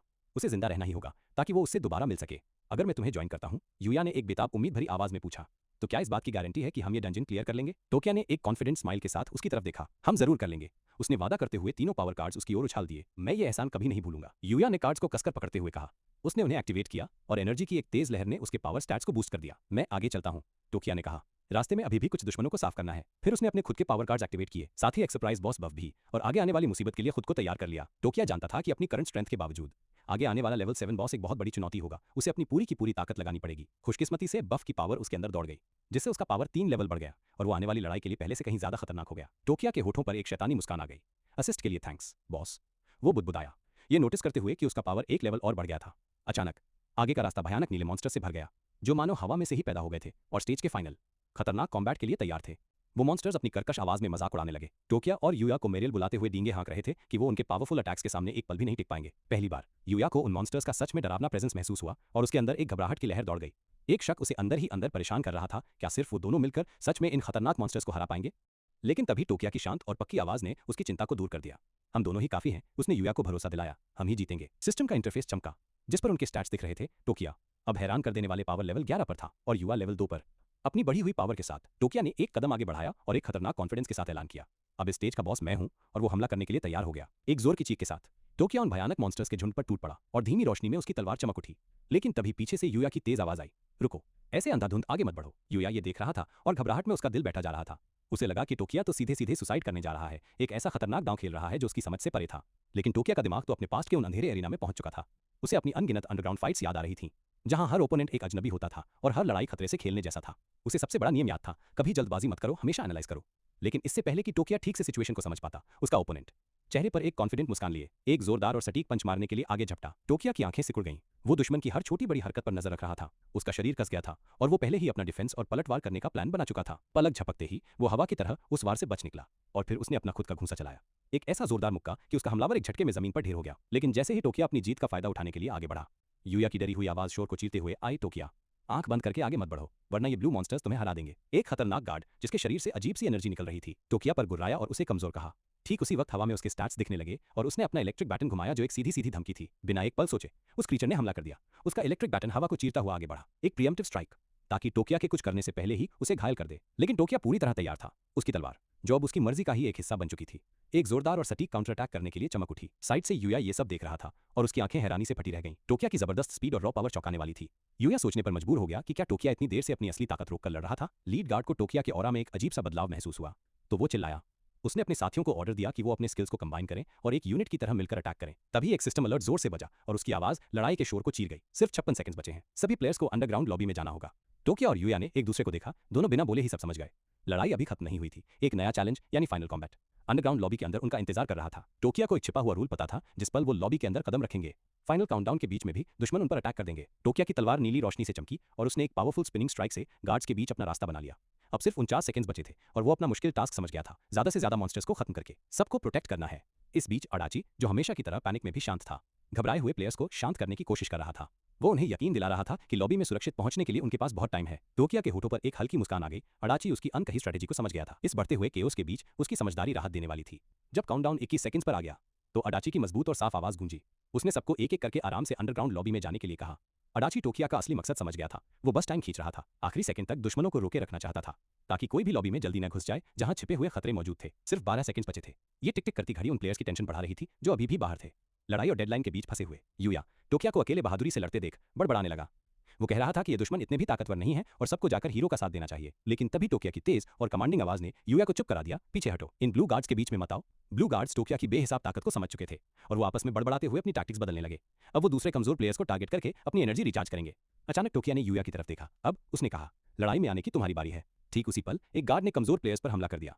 लेकिन यूया बिजली की तेजी से आगे आया और उस अटैक के सामने ढाल बनकर खड़ा हो गया। एक जोर की चीख के साथ यूया ने मॉन्स्टर का वार रोका, लेकिन फोर्स इतना ज्यादा था कि वो पीछे की ओर उड़ता हुआ जमीन पर जा गिरा। फौरन उठते हुए यूया मॉन्स्टर पर दहाड़ा। उन्हें हाथ लगाने की हिम्मत भी मत करना। और तभी उसे सब कुछ साफ हो गया कि जरूर कोई खास वजह है जो टोकिया इतनी जिद के साथ बाकी सबको प्रोटेक्ट कर रहा था। एक नए जोश से भरकर यूया ने उस गार्ड पर हमला कर दिया और मुक्कों की बरसात कर दी, लेकिन उसे पता चला कि उसके पंच पूरी तरह बेअसर थे और मॉन्स्टर की आर्मर्ड स्किन से टकराकर फिसल रहे थे। ये सोचकर डर के मारे उसकी रूह कांप गई कि आखिर टोकिया ऐसे लगभग न हारने वाले मॉन्स्टर्स के खिलाफ कैसे लड़ रहा है। लोगों की बढ़ती हुई निराशा देखकर अडाची ने डरे हुए प्लेयर्स को शांत कराया। उसने कहा कि चुप रहो वरना तुम और ध्यान खींचोगे, और फिर पूरे कॉन्फिडेंस से बोला, टोकिया सब संभाल लेगा। ये सुनकर पूरे ग्रुप ने राहत की सांस ली। अब टोकिया और उसकी काबिलियत पर पूरा भरोसा करने के अलावा कोई और रास्ता नहीं था। उनकी सारी उम्मीदें अब बस टोकिया और यूया पर टिकी थीं। सब यही दुआ कर रहे थे कि वो दोनों अपनी जगह पर डटे रहें और इन ब्लू मॉन्स्टर्स के लगातार अटैक के सामने घुटने न टेकें। घमासान लड़ाई के बीच टोकिया को अपने अंदर एक एनर्जी का सैलाब महसूस हुआ। उसके स्वॉर्ड स्किल पॉइंट्स आखिर में पूरी तरह जमा हो चुके थे कि उसी पल लीड गार्ड जोर से चिल्लाया और अपने साथियों को एक साथ सिंक्रोनाइज्ड हमला करने का ऑर्डर दिया ताकि वो हीरो पर हावी होकर इस लड़ाई को खत्म कर सकें। टोकिया के होठों पर एक कॉन्फिडेंट और शिकारी जैसी स्माइल आई। मैं भी बिल्कुल यही सोच रहा था, उसने मॉन्स्टर्स को देखते हुए धीरे से कहा, और फिर आंखों को चौंधिया देने वाली एक तेज रोशनी के साथ टोकिया ने अपना खतरनाक टाइम स्प्लिटर कट स्किल चला दिया। ये एक ऐसा पावरफुल स्किल था जिसने एक ही झटके में सारे गार्ड्स पर अटैक किया। ये तबाही मचाने वाली एनर्जी का एक बवेंडर था। अडाची और बाकी प्लेयर्स का तो मुंह खुला का खुला रह गया। वो पूरी तरह हैरान थे। टोकिया के पास इतनी जबरदस्त पावर थी, ये देखकर उन्हें सुकून मिला कि इतनी ताकत वाला कोई उनकी तरफ है। वहीं यूया, जो अपने पिछले हमले से अभी तक उबर नहीं पाया था, एक अकेले गार्ड से लड़ने में भी स्ट्रगल कर रहा था। उसके दिमाग में बस एक ही सवाल घूम रहा था, टोकिया इतना ज्यादा पावरफुल कैसे हो सकता है। टोकिया आखिरी बचे हुए गार्ड की तरफ मुड़ा और उसकी सर्द निगाहें उस पर टिक गईं। अब तेरी बारी है, उसकी धीमी आवाज में एक डरावनी चेतावनी थी। लेकिन ये कोई मामूली गार्ड नहीं था, ये फाइनल लेवल 7 का बॉस था। उसने भी टोकिया को एक डरावनी और साइको वाली स्माइल के साथ घूरा, जिसे देखकर ही लग रहा था कि वो बहुत दर्द देने वाला है। वो खतरनाक बॉस गुर्राया और उसके मुंह से एक भयानक हंसी निकली। उसने कहा कि उस जैसे लोगों को खत्म करने का वो मजा लेना चाहता है, और ये कहते हुए वो फाइनल बैटल के लिए तैयार हो गया। बचे हुए सारे प्लेयर्स डर के मारे कांप उठे। बॉस की लेवल 10 पावर इतनी भयानक थी कि उनकी थोड़ी बहुत उम्मीदें भी टूट गईं और उसकी जगह शक ने ले ली। टोकिया ने चार्ज किया और उसकी पिछली जिंदगी की यादें आंखों के सामने आ गईं। इसी बॉस ने एक बहुत लंबी और मुश्किल लड़ाई में न जाने कितनी जाने ली थी। टोकिया की तलवार से एक खतरनाक लाल एनर्जी फूट पड़ी और उसने उस ताकतवर दुश्मन पर एक जबरदस्त और विनाशकारी स्लैश चला दिया। लेकिन इस बार टोकिया को दिल से यकीन था कि इस जंग को जीतने के लिए वो अकेला ही काफी है। बॉस की पागलों जैसी हंसी गूंज उठी, जैसे वो अपनी जीत का मजाक उड़ा रहा हो, क्योंकि उसने टोकिया के उस पावरफुल लाल हमले को ब्लॉक कर लिया था। लेकिन टोकिया पर इसका कोई असर नहीं हुआ। वो और आगे बढ़ा। उसका इरादा पक्का था और वो इस खतरनाक लड़ाई को इसके अंजाम तक ले जाने के लिए तैयार था। उसने एक बार फिर अपना स्किल एक्टिवेट किया और उस विशाल मॉन्स्टर पर लाल स्लैश की बारिश कर दी। हर एक बार उसकी जबरदस्त ताकत का गवाह था। लगातार पड़ते वारों से फाइनल बॉस दर्द से चीखा और फिर रोशनी की एक चमक में बदलकर गायब हो गया। वो पूरी तरह से हार चुका था। तभी एक सिस्टम स्क्रीन सामने आई जिसमें टोकिया का स्टेटस दिख रहा था। उसने लेवल 8 पर लेवल अप कर लिया था, जो उसकी सोलो जीत का एक बड़ा सबूत था। टोकिया के चेहरे पर एक चालाक मुस्कान आ गई, क्योंकि उसे असली सीक्रेट समझ आ गया था। कमजोर मॉन्स्टर्स को स्ट्रेटेजिकली हराकर उसने ऐसे पावरफुल कार्ड्स जमा कर लिए थे जिनसे उसकी स्ट्रेंथ बहुत ज्यादा बढ़ गई थी। टोकिया मन ही मन मुस्कुराया। अकेले लड़ने का असली मजा तो इसी बात में था। सारे के सारे एक्सपीरियंस पॉइंट्स और पावरफुल कार्ड्स सिर्फ उसी के थे। अडाची और बाकी प्लेयर्स तो बस हक्के बक्के होकर देखते रह गए। टोकिया के इंसानों से परे ताकत देखकर वो शौक में थे और सबने अपने दिल में चुपचाप एक कसम खा ली, वो हमेशा उसे ही फॉलो करेंगे। एक अकेले मॉन्स्टर को अभी भी खड़ा देखकर यूया पूरे जोश में आगे बढ़ा और चिल्लाया, मैं इसे एक ही पंच में खत्म कर दूंगा। लेकिन वो मॉन्स्टर गुस्से में वापस गुर्राया और यूया को चेतावनी दी कि असल में बुरा हाल तो अब उसका होने वाला है। लेकिन इससे पहले कि वो जोशीला रेडहेड यूया अपना पंच मार पाता, टोकिया पता नहीं कहां से आ गया और अपनी तलवार के एक ही झटके से बिना किसी मेहनत के उस गार्ड को 2 हिस्सों में काट दिया। यूया हैरान होकर जमीन पर ही गिर पड़ा। वो गायब होते हुए मॉन्स्टर को देखता रहा और यकीन नहीं कर पा रहा था कि जिस क्रीचर से लड़ने में उसकी हालत खराब हो गई थी, उसे टोकिया ने एक पल में खत्म कर दिया। तभी एक सिस्टम नोटिफिकेशन आया जिसमें सबको डंजन क्लियर करने की बधाई दी गई और फिर रैंकिंग्स डिस्प्ले हुई। टोकिया हैरान कर देने वाले 99% के साथ बिना किसी मुकाबले के टॉप पर था। टोकिया के चेहरे पर एक कॉन्फिडेंट और सब कुछ जानने वाली स्माइल थी। वो रिवॉर्ड कैलकुलेशन का इंतजार कर रहा था और मन ही मन उस जबरदस्त बोनस के बारे में सोच रहा था जो उसे मिलने ही वाला था। एक चमचमाती हुई स्क्रीन पर उनका अल्टीमेट रिवॉर्ड अनाउंस होता है। इस खतरनाक सर्वाइवल गेम में वो जो कुछ भी हासिल करेंगे उसे वो अपनी असली दुनिया में वापस ले जा सकेंगे। ये सुनते ही बाकी प्लेयर्स खुशी से झूम उठते हैं। उनकी जानलेवा मेहनत के बदले असली रिवॉर्ड्स मिलने की बात से उनके चेहरों पर राहत और खुशी की लहर दौड़ जाती है। लेकिन टोकिया को एक जानी पहचानी सी ठंड महसूस होती है। वो जानता था कि सिर्फ डंजन क्लियर करने पर तो बस एक बेसिक प्राइज मिलता है, जिंदा रहने के लिए एक छोटा सा इनाम। लेकिन इसमें हमेशा एक झोल होता था, सतह के नीचे छिपा एक खतरनाक ट्विस्ट। उसे अपनी पिछली जिंदगी याद आती है जो हूबहू ऐसी ही थी, जहां जिन लोगों को बेहिसाब पावर मिली थी उन्होंने फौरन उसका गलत इस्तेमाल करना शुरू कर दिया था और असली दुनिया को अपनी बेरहमी का खेल का मैदान बना दिया था। टोकिया ने कसम खाई, इस बार सब कुछ अलग होगा। उसे प्लेयर्स के बीच एक ऑर्डर बनाना था, कुछ नियम और एक स्ट्रक्चर तैयार करना था और उसे ये सब फौरन करना था। और ऐसा करने के लिए उसे साथी चाहिए होंगे, ऐसे पावरफुल लोग जो उसकी जबरदस्त ताकत देखकर उसकी तरफ खींचे चले आए। वो जानता था कि उसकी टॉप रैंक एक सिग्नल की तरह काम करेगी और उन्हें उसके मकसद की ओर खींच लाएगी। और सच में ओवरऑल कंट्रीब्यूशन रैंकिंग स्क्रीन पर उसका स्टेटस कंफर्म हो जाता है, जहां उसका नाम पहले नंबर पर चमक रहा था, दूसरे कंटेस्टेंट से पूरे 3.000 पॉइंट्स की लीड के साथ। बाकी सभी प्लेयर्स की नजरों में वही अनडिस्प्यूटेड लीडर था, वो शख्स जिसकी मर्जी से अब इस खतरनाक गेम के नए रूल्स तय होने वाले थे। ठीक तभी हवा में एक गूंज उठती है और सभी प्लेयर्स को अपनी नई नई एबिलिटीज मिल जाती हैं और उनके जिस्म में एक अनजानी ताकत और हल्केपन की झुंझुनी दौड़ने लगती है। अदाची भी ये देखकर बहुत एक्साइटेड था और फौरन अपना पर्सनल पैनल देखने लगता है। उसके नए एट्रीब्यूट्स सब लेवल 1 पर थे, लेकिन उसे उनमें आगे बढ़ने का पूरा पोटेंशियल साफ दिख रहा था। पास ही में यूया भी संतुष्टि से एक आवाज निकालता है, क्योंकि उसके पैनल पर स्टेट्स पहले ही लेवल 2 तक पहुंच चुके थे। जिससे वो खुद को जाहिर तौर पर काफी ज्यादा स्ट्रांग महसूस कर रहा था। वहीं दूसरी तरफ टोकिया अपने स्टेटस पर बस एक नजर डालता है, उसकी पावर सीधे लेवल 15 पर पहुंच चुकी थी, एक ऐसा लेवल जो उसे बाकी सबसे कोसों दूर खड़ा कर देता था। फिर एक नया सिस्टम अनाउंसमेंट गूंजता है जिसमें बताया जाता है कि अब कंट्रीब्यूशन रिवॉर्ड्स दिए जाएंगे जो हर किसी के पर्सनल परसेंटेज के हिसाब से तय होंगे। अदाची और यूया एक दूसरे को टेंशन में देखते हैं। अपने कम कंट्रीब्यूशन को देखते हुए वो सोच रहे थे कि उन्हें कुछ मिलेगा भी या नहीं, और उनके मन में और ज्यादा मेहनत से न लड़ने का अफसोस होने लगता है। यहाँ तक कि टोकिया को भी थोड़ी बेचैनी होती है। उसकी पिछली जिंदगी में उसका कंट्रीब्यूशन कभी भी इतना ज्यादा नहीं पहुंचा था। अब पता नहीं कौन से नए चमत्कार उसका इंतजार कर रहे थे। अदाची की चिंता फौरन एक मुस्कान में बदल जाती है जब वो अपना रिवॉर्ड देखता है, एक पावर कार्ड, जिससे वो जानता था कि वो अपने एबिलिटी स्कोर को एक बार फिर से बूस्ट कर सकता है। यूया, जो हमेशा शेकी बघाड़ता था, अपना सीना फुला लेता है और हाथ में 2 कार्ड्स पकड़े हुए था। मेरा कंट्रीब्यूशन तो कमाल का था, वो डींग मारता है जैसे उसे यकीन हो कि उसने सबसे बढ़िया काम किया है। लेकिन सबकी नजरें घूम फिरकर टोकिया पर ही आ टिकती हैं और हवा में एक ही सवाल तैर रहा था, इस असली लीडर को आखिर क्या शानदार इनाम मिलेगा। टोकिया के होठों पर एक हल्की सी मुस्कान आती है। ये सब मेरे लिए भी नया है, वो कहता है, और तभी उसके सामने 3 शानदार चमकते हुए कार्ड्स आ जाते हैं। उसके रिवॉर्ड्स चौंकाने वाले थे। एक कार्ड उसके स्टेट्स को सीधे लेवल 10 तक ले जा सकता था, दूसरा एक रेयर क्लास चेंज दे रहा था, और तीसरा, जिसकी किसी को उम्मीद नहीं थी, उसमें साथियों को समन करने की पावर थी। टोकिया के अंदर खुशी की एक लहर दौड़ जाती है। वो अपनी स्किल्स को एक नए ही लेवल पर बूस्ट कर सकता था और साथ ही उन साथियों को भी जमा कर सकता था जिनकी उसे सख्त जरूरत थी। वो खुद को बहुत बहुत ज्यादा खुशकिस्मत महसूस कर रहा था। अचानक उनके पैरों के नीचे की जमीन जोर जोर से हिलने लगती है। बाकी प्लेयर्स दहशत में आ जाते हैं, उनके चेहरे कंफ्यूजन और डर से भर जाते हैं और उन्हें समझ नहीं आता कि ये अचानक क्या होने लगा है। फिर उन्हें एक खौफनाक बात समझ आती है, ये डंजियन ढह रहा था। उनके दिमाग तेजी से दौड़ने लगते हैं और वो बस यही उम्मीद कर रहे थे कि इस तबाही का मतलब है उनकी असली दुनिया में वापसी, जिसका वो इतनी देर से इंतजार कर रहे थे। टोकिया की आवाज उनके डर को शांत करती है और वो उनकी सोच को कंफर्म करता है।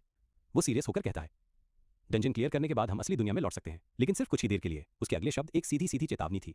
वो बताता है कि दुनिया बदल चुकी है। इस जानलेवा गेम के क्रिएटर ने उसे पूरी तरह से बिगाड़ दिया है और अब वो उनकी जानी पहचानी हर चीज को तबाह करना चाहता है। पूरे ग्रुप में एक अजीब सा सन्नाटा छा जाता है, सबके चेहरे शौक से भर जाते हैं। वो सोच रहे थे कि आखिर किसके पास इतनी खतरनाक पावर हो सकती है और कोई दुनिया पर ऐसा आतंक क्यों फैलाना चाहेगा। फिर टोकिया उनकी तरफ मुड़ता है, उसकी नजरों में पूरा निश्चय था। मैं तुम सब में से हर एक पर भरोसा कर रहा हूँ। वो ऐलान करता है कि अगले डंजन में तुम लोग अपनी पूरी जान लगा दोगे। वो उनसे पावर जमा करने के लिए कहता है, सिर्फ अपने लिए नहीं बल्कि उस खतरनाक विलन को हराने के लिए जिसने उन्हें कैद किया है, और अपनी दुनिया को पूरी तरह से खत्म होने से बचाने के लिए। अदाची का चेहरा सिकुड़ जाता है। बचाने जैसा शब्द उसे अजीब और कंफ्यूजिंग लग रहा था। वो टोकिया की स्पीच का पूरा मतलब समझ ही नहीं पा रहा था। वहीं दूसरी तरफ यूया बस टोकिया को बढ़ते शक की निगाह से देख रहा था। उसे लग रहा था कि हमारा हीरो कुछ ज्यादा ही बड़े बड़े दावे कर रहा है। फिर एक आखिरी जोरदार सिस्टम नोटिफिकेशन गूंजता है, पहले नंबर पर आने के लिए। इस नौजवान ने एक legendary special S rank card जीता है। घूमती हुई परछाइयों के बीच से एक बिना शक्ल की चीज बाहर आती है जिसकी आवाज सबके दिमाग में गूंज रही थी, और वो टोकिया से वादा करती है कि अगर वो खुद को काबिल साबित कर सका तो उसे एक गॉड की पावर मिलेगी। और फिर उतनी ही तेजी से टोकिया की आंखें खुल जाती हैं। वो वापस आ चुका था, हॉस्पिटल के अपने साफ सुथरे बेड पर लेटा हुआ, और असली दुनिया की कड़वी सच्चाई उस पर हावी हो रही थी। वो एक लंबी कांपती हुई आह भरता है और दिल से उम्मीद करता है कि बाकी सब उसकी चेतावनियों पर यकीन कर लेंगे। वो ये बात अच्छी तरह जानता था कि अगर दुनिया को बचाने का जरा सा भी चांस चाहिए तो उसे और ज्यादा पावर हासिल करनी होगी। ठीक तभी एक नर्स तेजी से कमरे में आती है और उसकी आवाज एक्साइटमेंट से कांप रही थी। जब वो डॉक्टर को बुलाती है, वो जाग गया। पेशेंट को आखिरकार होश आ गया। डॉक्टर तुरंत वहां पहुंचता है और कंफर्म करता है कि टोकिया पूरे होश में है और किसी चमत्कार की तरह उसके सारे वाइटल साइंस वापस नॉर्मल हो चुके हैं। लेकिन डॉक्टर का चेहरा सीरियस था क्योंकि वो एक डरावनी सच्चाई बताता है कि टोकिया की ही तरह लाखों लोग पिछले 3 दिनों में एक अजीब से कोमा में चले गए हैं। वो हैरानी और चिंता के मिले जुले भाव से कहता है कि टोकिया ही वो पहला इंसान है जिसे होश आया है। फिर अपनी आवाज धीमी करके वो पूछता है कि क्या इस लड़के को इस डरावने मास कोमा की वजह के बारे में कुछ भी पता है। लेकिन टोकिया उसके सवाल को पूरी तरह नजरअंदाज कर देता है। उसकी नजरें, जो अब पत्थर की तरह सख्त और गंभीर थीं, डॉक्टर पर जा टिकती हैं। मेरी माँ कहाँ है? वो सवाल करता है। डॉक्टर उसे शांत हॉल से ले जाते हुए बताता है कि उसकी माँ भी कोमा में चली गई थी और उसकी तरह उन्हें अभी तक होश नहीं आया है। माँ के कमरे में पहुंचकर डॉक्टर एक प्रोफेशनल अंदाज में मेडिकल सच्चाई बताता है। टोकिया की माँ एक वेजिटेटिव स्टेट में है। एक ठंडा सा डर टोकिया के दिल में बैठ जाता है। ठीक उसकी पिछली जिंदगी की तरह उसकी माँ को भी चुन लिया गया था, एक ऐसी प्लेयर जिसे ना चाहते हुए भी इस क्रूर गेम में घसीटा गया था। वो रूल्स अच्छी तरह से जानता था। सभी प्लेयर्स को डंजन में एक ही समय पर नहीं भेजा जाता और जो लोग जागने में फेल हो जाते हैं वो इसी भयानक बेहोशी की हालत में पड़े रहते हैं। अपनी माँ के शांत शरीर को देखते हुए उसे एक दर्दनाक याद फिर से ताज़ा हो जाती है। एक बार गेम के लिए चुने जाने के बाद इससे बचने का कोई रास्ता नहीं था। अपनी पुरानी जिंदगी में लौटने का कोई जरिया नहीं था। उसका हाथ अपने आप उसकी जेब में रखे गोल्डन कार्ड पर चला जाता है। उसके अंदर उम्मीद की एक किरण जगमगा उठती है, एक पक्का यकीन कि उसकी सबसे बड़ी ख्वाहिश, उसकी सबसे कीमती इच्छा अब पूरी होने वाली थी। उसकी ख्वाहिश, उसकी इकलौती सच्ची ख्वाहिश थी कि उसकी माँ आखिरकार शांति से जी सके, हर तकलीफ से दूर, इस शापित दुनिया के बोझ से आजाद। वो कार्ड बाहर निकालता है जिसकी सुनहरी चमक उसके पक्के इरादों वाले चेहरे को रोशन कर देती है। ये एक स्पेशल एस रैंक कार्ड था, नंबर 1, जिसका नाम था फ्री। इसकी पावर जबरदस्त थी। ये किसी को भी दोबारा इस गेम के लिए चुने जाने से हमेशा के लिए रोक सकता था, और ऐसा करने पर उसे एक स्पेशल अनजानी एबिलिटी भी मिलती। एक नए पक्के इरादे के साथ टोकिया अपना फैसला कर लेता है। अब वक्त आ गया था इस कार्ड को इस्तेमाल करने का और अपनी प्यारी माँ को इस जानलेवा गेम के बेरहम चंगुल से आजाद कराने का। कार्ड से एक चकाचौंध कर देने वाली सुनहरी रोशनी निकलती है जो डॉक्टरों को कुछ पलों के लिए अंधा कर देती है और वो अपनी आंखें ढक लेते हैं। इस अचानक हुए नामुमकिन से करिश्मे को देखकर पूरी तरह हैरान मेन डॉक्टर, जो पूरी तरह शॉक में था, हड़बड़ी में अपने चश्मे को ठीक करने लगता है। उसका दिमाग ये समझने की कोशिश कर रहा था कि आखिर उसकी आंखों के सामने ये क्या अजीबोगरीब मंजर चल रहा है। उसकी आंखें हैरानी से फटी की फटी रह जाती हैं और वो हकलाते हुए मुश्किल से बोल पाता है, मुझे मुझे तो यकीन ही नहीं हो रहा है कि उसी पल टोकिया की माँ के शरीर में हरकत होती है और उनकी आंखें धीरे धीरे खुलती हैं। वो कंफ्यूज होकर चारों ओर देखती हैं और पूछती हैं कि वो कहाँ है, और फिर कमजोर आवाज में अपने बेटे और डॉक्टर को बुलाती हैं। बिना एक पल भी गंवाए टोकिया आगे बढ़ता है और अपनी माँ को पूरी ताकत से गले लगा लेता है और वो इमोशंस के एक सैलाब में पूरी तरह डूब जाता है। उसके होठों पर एक भीगी सी मुस्कान आ जाती है और वो धीरे से कहता है, आज के बाद माँ, आपको और लड़ना नहीं पड़ेगा, आपको और तकलीफ नहीं झेलनी पड़ेगी। डॉक्टर की तो बोलती ही बंद हो जाती है। वो अपनी आंखों के सामने हुए इस चमत्कार से पूरी तरह दंग था और सोच रहा था कि जो उसने अभी अभी देखा, क्या वो सच में हकीकत हो सकता है। इस बीच हॉस्पिटल की दीवारों से बहुत दूर वर्ल्ड कंट्रीब्यूशन रैंकिंग पर अब भी कुरोस टोकिया का नाम सबसे ऊपर पहले नंबर पर चमक रहा था, जिसे कोई चैलेंज नहीं कर सकता था। उसकी इस जबरदस्त डोमिनेंस पर सबकी नजर थी। दुनिया भर में परछाइयों में छिपे कई रहस्यमयी और पावरफुल लोगों ने ठान लिया था कि उन्हें दुनिया के नंबर 1 प्लेयर को रिक्रूट करना ही होगा। उनके अंदर एक ठंडा सा डर बैठ गया था कि इतनी बेहिसाब पावर के साथ टोकिया बहुत आसानी से दुनिया का नया अनडिस्प्यूटेड रूलर बन सकता था। हॉस्पिटल के उस शांत कमरे में टोकिया की माँ एक अजीब सपने के बारे में बताने लगती हैं। वो धीमी आवाज में एक डरावने अम्यूजमेंट पार्क के बारे में बताती हैं। कुरोस की हल्की मुस्कान के साथ उनकी बातें सुन रहा था। वो उन डरावनी डिटेल्स को पहचान गया था, माइनस उसकी माँ किसी तरह एक जानलेवा अम्यूजमेंट पार्क वाले डंजन में पहुंच गई थी। वो आगे बताती हैं कि कैसे एक अजीब से मॉन्स्टर ने उन पर हमला कर ही दिया था, पर जैसे ही डर उन पर हावी होने वाला था तभी कुछ अजीब हुआ। वो खोई खोई नजरों से बुदबुदाती हैं, अचानक सब कुछ अंधेरा हो गया और मैं वहीं के वहीं बेहोश हो गई। और जब उनकी आंख खुली तो सबसे पहले उन्होंने टोकिया का चेहरा देखा। वो उसकी तरफ मुड़ती हैं और अभी भी कंफ्यूज होकर पूछती हैं, ये कितना अजीब सपना था, है ना? टोकिया एक और हल्की सी स्माइल देता है, पर मन ही मन सोचता है, माँ, बदकिस्मती से आपने जो देखा वो कोई सपना नहीं था। तभी हॉलवे से एक जोरदार आवाज गूंजती है, माइनस केइता की। कुरोस्की की आंखें हैरानी से थोड़ी चौड़ी हो जाती हैं। वो समझ जाता है कि उसका दोस्त भी डंजन क्लियर करने में कामयाब हो गया है। केइता मुस्कुराते हुए कमरे में घुसता है और खुद को एक हीरो बताने लगता है जो सबको बचाने आया है। उसे बिल्कुल किसी मांगा के प्रोटैगनिस्ट जैसी फीलिंग आ रही थी। वो बकबक करने लगता है कि कैसे कुछ ताकतवर लोगों ने उसकी मदद की डंजन क्लियर करने में। ये सुनकर टोकिया की माँ मासूमियत से पूछती है कि क्या उसने भी कोई अजीब सपना देखा है। टोकिया बस एक बोर सा एक्सप्रेशन देता है और मन ही मन केइता की कभी न बदलने वाली जबरदस्त एनर्जी को नोट करता है। अपनी माँ की तरफ मुड़कर टोकिया प्यार से उन्हें आराम करने को कहता है और बताता है कि उसे केइता से बाहर कुछ जरूरी बात करनी है। हॉलवे में बाहर आते ही केइता तुरंत सीरियस हो जाता है। वो जोर देकर कहता है कि ये कोई मजाक नहीं है और उस अजीब गेम का एक नाम भी है। टोकिया उसे बीच में ही टोक देता है और सब कुछ जानते हुए कहता है, उस गेम का नाम प्रिजडे है। ये सुनकर केइता की आंखें शौक से फटी रह जाती हैं। फिर कुरोस्की उसे कंट्रीब्यूशन रैंकिंग चेक करने को कहता है। वो यकीन दिलाता है कि इससे उन दोनों के साथ जो हुआ उसकी सच्चाई साबित हो जाएगी। पूरी तरह से हैरान परेशान केइता बस अपना सिर खुजाता है और खुद से बुदबुदाता है, रैंकिंग, आखिर ये रैंकिंग होती क्या है? और तभी केइता की आंखों के सामने एक चमकती हुई नीले रंग की सिस्टम स्क्रीन आ जाती है, जिसे देखकर उसकी बोलती बंद हो जाती है। हैरानी से उसकी आंखें फटी रह जाती हैं। केइता हकलाने लगता है। उसकी नजरें स्क्रीन पर टिकी थीं, खासकर नंबर 1 प्लेयर के नाम पर। टोकिया हल्की सी मुस्कान के साथ कंफर्म करता है, जो तुम देख रहे हो मेरे दोस्त, वो बिल्कुल सच है। चमकती हुई सिस्टम स्क्रीन पर साफ साफ लिखा था, फर्स्ट प्लेस कुरोस्की 3.000 पॉइंट्स। अपनी आंखों में कॉन्फिडेंस के साथ कुरोस्की अपने दोस्त की तरफ मुड़ता है और ऐलान करता है, और वो टॉप रैंक प्लेयर मैं ही हूँ। केइता पूरी तरह दंग रह गया था। उसे यकीन ही नहीं हो रहा था कि उसका अपना दोस्त इस अजीब नए गेम में अनडिस्प्यूटेड नंबर 1 है। फिर टोकिया एक चमकता हुआ क्लास चेंज कार्ड निकालता है और बताता है कि सारी जरूरी जानकारी अब उसके अंदर आ जाएगी। बिना एक पल सोचे वो कार्ड को एक्टिवेट कर देता है और एक पावरफुल गोल्डन ऑरा तुरंत कुरोस्की को घेर लेती है, जिससे हॉस्पिटल का पूरा हॉलवे जगमगा उठता है। एक सिस्टम नोटिफिकेशन आता है, क्लास चेंज शुरू हो गया है, अब एक रैंडम प्रोफेशन चुना जाएगा। टोकिया समझाता है कि इस गेम में हर क्लास में जबरदस्त पोटेंशियल है, पर उन सबको बहुत मेहनत से लेवलिंग करनी पड़ती है और ये क्लास चेंज कार्ड्स खुद बहुत ज्यादा रेयर होते हैं। वो जानता था कि भले ही क्लासेस शुरू में कमजोर होती हैं, पर उनके बढ़ने का पोटेंशियल अनलिमिटेड होता है, जो टाइम के साथ बहुत ज्यादा इवॉल्व होता है। इनमें से सबसे ज्यादा चाहे जाने वाले थे 3 सुप्रीम क्लासेस। पहला, मैसेंजर ऑफ द 4 एलिमेंट्स, जो नेचर की ताकतों को कंट्रोल करता है। दूसरा, descendant of the black flame dragon, जो एक विशाल आग उगलने वाले जानवर में बदल सकता है। और आखिर में सीकर ऑफ टाइम, जो खुद टाइमलाइन का मास्टर है, जिसके पास टाइम को कंट्रोल करने और उसमें ट्रैवल करने की पावर्स हैं। जैसे ही उसके सामने कई डेटा स्क्रीन्स चमकती हैं, कुरोस्की सोचने लगता है कि उसे कौन सा नया और जबरदस्त क्लास मिलेगा। फिर एक तेज रोशनी के साथ एक सिंगल स्क्रीन सामने आती है, जिस पर गर्व से उसके नए क्लास का नाम लिखा था, मास्टर ऑफ प्रिंसिपल्स। कुरोस्की के तो होश ही उड़ गए। अपनी पिछली जिंदगी में भी गेम की इतनी सारी जानकारी होने के बावजूद उसने कभी इस क्लास के बारे में नहीं सुना था। फिर स्क्रीन पर उसके नए क्लास की एक पैसिव एबिलिटी की डिटेल आती है, रेजोनेंस विद टूल्स। जैसे ही क्लास का स्किल ट्री उसके सामने खुलता है, टोकिया नोटिस करता है कि उसमें बहुत सारे अननोन लेवल्स हैं, जो नॉर्मल से कहीं ज्यादा थे। वो सच में हैरान था। नॉर्मल क्लासेस में आमतौर पर सिर्फ 3 लेवल ही होते थे। इस वाले में इतनी लंबी और अनजानी प्रोग्रेशन थी, जो इसे मास्टर करने के रास्ते को बहुत मुश्किल बना रही थी। उसके चेहरे पर एक एक्साइटेड स्माइल की झलक आती है। वो मन में सोचता है, अगर मैं इस स्किल ट्री के बिल्कुल आखिर तक पहुंच गया तो मुझे जो पावर मिलेगी वो यकीन से परे होगी। केइता, जो अभी भी घूर रहा था, कहता है कि टोकिया शायद पूरी दुनिया में पहला इंसान है जिसने इस गेम में क्लास चेंज किया है। केइता फिर और ज्यादा डेस्परेट हो जाता है और कुरोस्की का नाम पुकारने लगता है। उसे समझ नहीं आ रहा था कि अब आगे क्या करना है। कुरोस्की पूछता है, क्या हुआ? पर तभी उसका दोस्त ड्रामेटिक अंदाज में हॉलवे के फर्श पर गिर जाता है और मदद की भीख मांगने लगता है, एक नाटकीय गिड़गिड़ाते हुए एक्सप्रेशन के साथ। केइता अपने दोस्त से उसे कैरी करने की विनती करता है ताकि वो इस नई चौंकाने वाली रियलिटी में और ज्यादा स्ट्रांग बन सके। तभी अचानक हॉलवे में एक नर्स आती है और बड़े प्यार से पूछती है कि क्या वो किसी चीज में दखल दे रही है। टोकिया उसे देखता है और एक पल के लिए उसके दिमाग में अपनी पिछली जिंदगी के हॉस्पिटल बिल्स का बोझ कौंध जाता है। फिर वो नर्स उसे बताती है, उसका लहजा सख्त लेकिन विनम्र था, कि हॉस्पिटल की पेमेंट 1 महीने से भी ज्यादा लेट है और पैसों की सख्त जरूरत है। केइता, जो हमेशा से एक वफादार दोस्त था, मदद के लिए तुरंत अपना कार्ड ऑफर करता है, लेकिन कुरोस्की मना कर देता है और शांति से कहता है, मैं ये देख लूंगा। वो याद करता है कि अपनी पिछली जिंदगी में उसने ऐसी ही पैसों की दिक्कतें एक बॉडीगार्ड के तौर पर काम करके संभाली थी, सिर्फ अपनी फिजिकल स्ट्रेंथ के भरोसे। एक नए इरादे से उसकी नजरें सख्त हो जाती हैं। वो मानता है कि वो अपनी मां पर बहुत ज्यादा निर्भर था, लेकिन अब वो इन मामलों को खुद ही सुलझाएगा। नर्स एक्सक्यूज बोलकर एक जरूरी फोन कॉल उठाने के लिए साइड में चली जाती है। कंफ्यूज होकर वो फोन उठाती है और उसे जो चौंकाने वाली इन्फॉर्मेशन दी जा रही थी उसे समझने की कोशिश करती है। खबर सुनकर शॉक में वो औरत हकलाती है। उसकी आवाज फुसफुसाहट जैसी थी। क्या क्या जो मैं सुन रही हूँ वो सच है?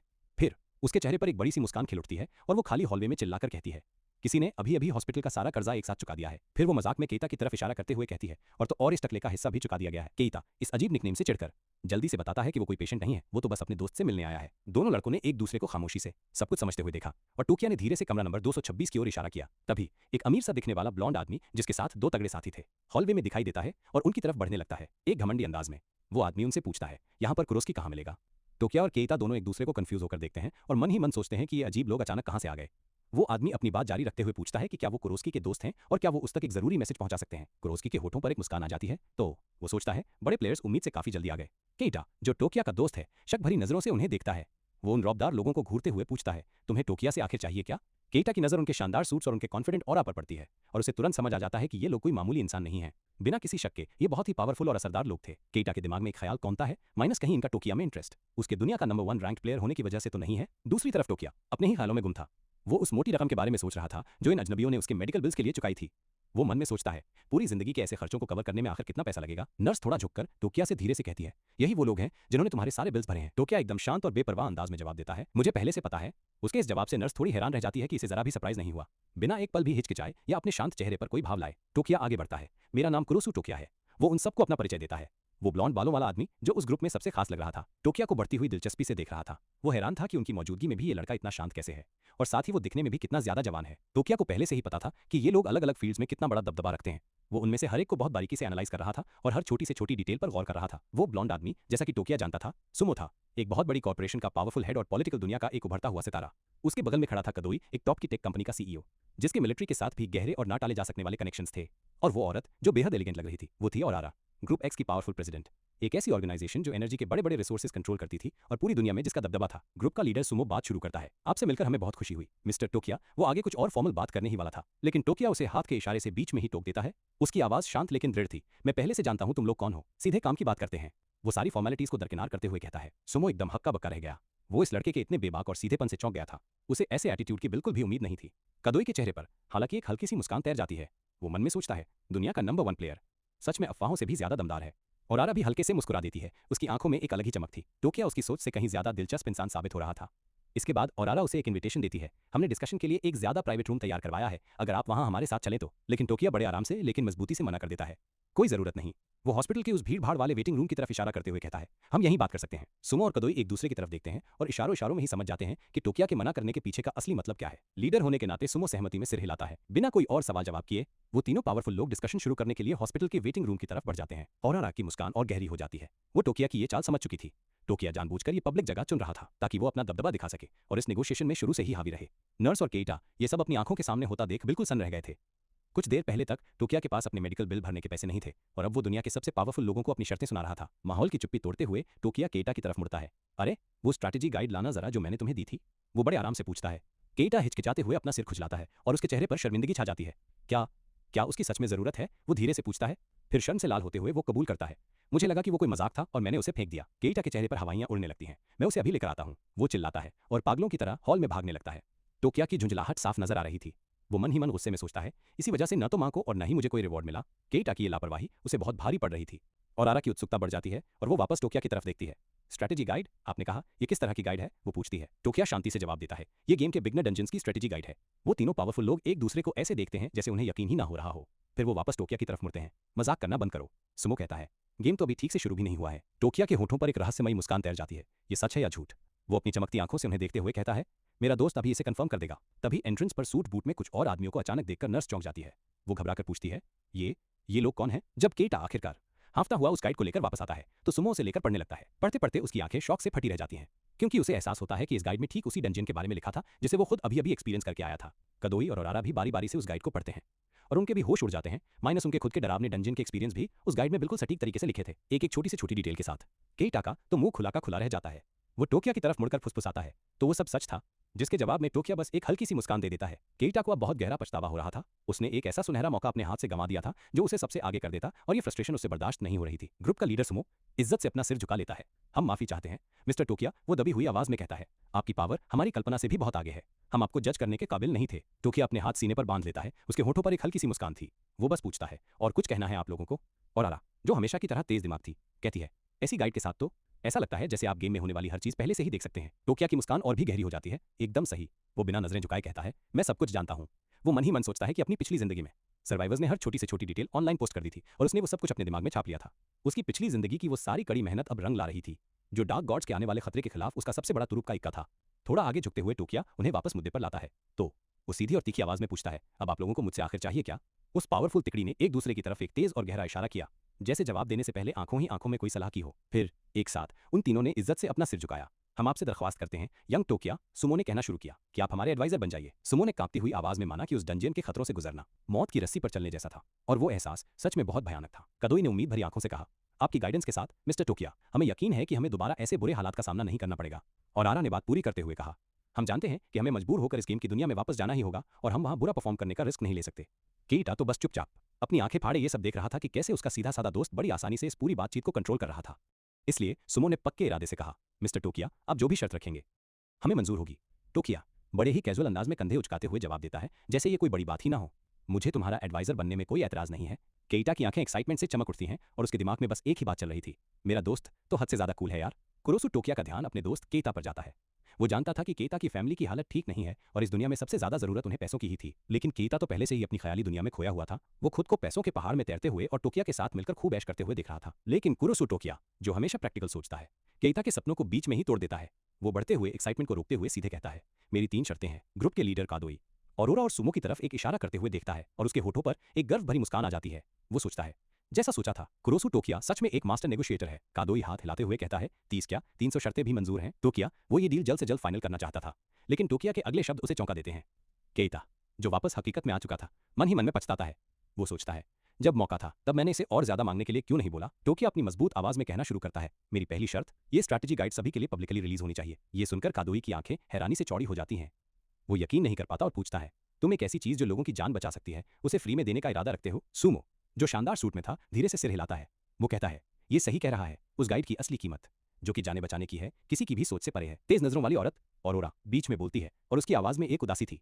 ये बस यही साबित करता है कि ये गेम हर एक इंसान के लिए कितना ज्यादा खतरनाक है जो इसमें फंसा हुआ है। तो क्या उन सबकी तरफ देखता है और अपना सिर हल्का सा टेढ़ा करता है। वो एक हल्के चैलेंज वाले टोन में पूछता है, क्या मैंने अभी अभी तुम्हें वो गाइड फ्री में नहीं दिखाई? पूरा ग्रुप एकदम शांत हो जाता है। उनके पास कहने को कुछ नहीं था। टोकिया का सिंपल लेकिन सच्चा लॉजिक हवा में गूंज रहा था और उन्हें उसकी बात माननी ही पड़ी। टोकिया अपनी बात जारी रखता है। उसकी नजरें एकदम सीधी थी। मेरे गोल्स तुम्हारे गोल से अलग हैं। मेरा मेन मकसद ज्यादा से ज्यादा लोगों को बचाना है। उसके चेहरे के एक्सप्रेशन सख्त हो जाते हैं और उसकी आवाज एक सीरियस वार्निंग में बदल जाती है।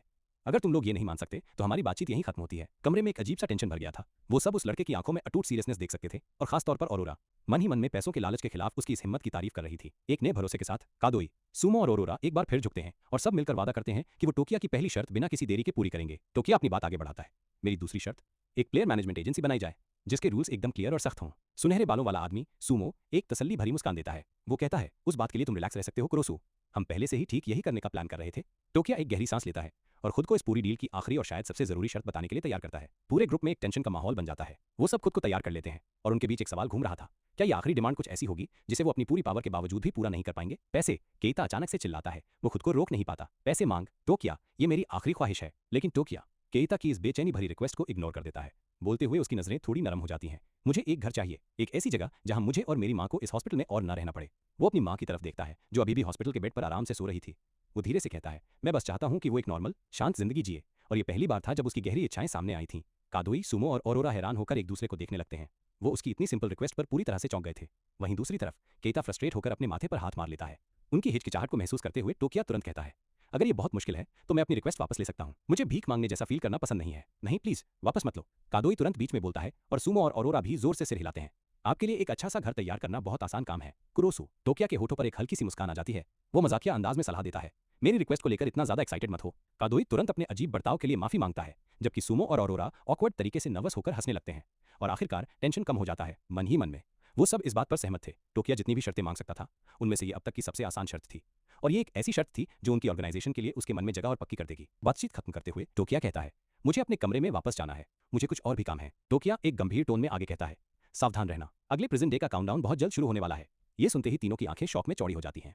कादोई हकलाते हुए पूछता है, जो तुम कह रहे हो क्या वो सच में रियल है?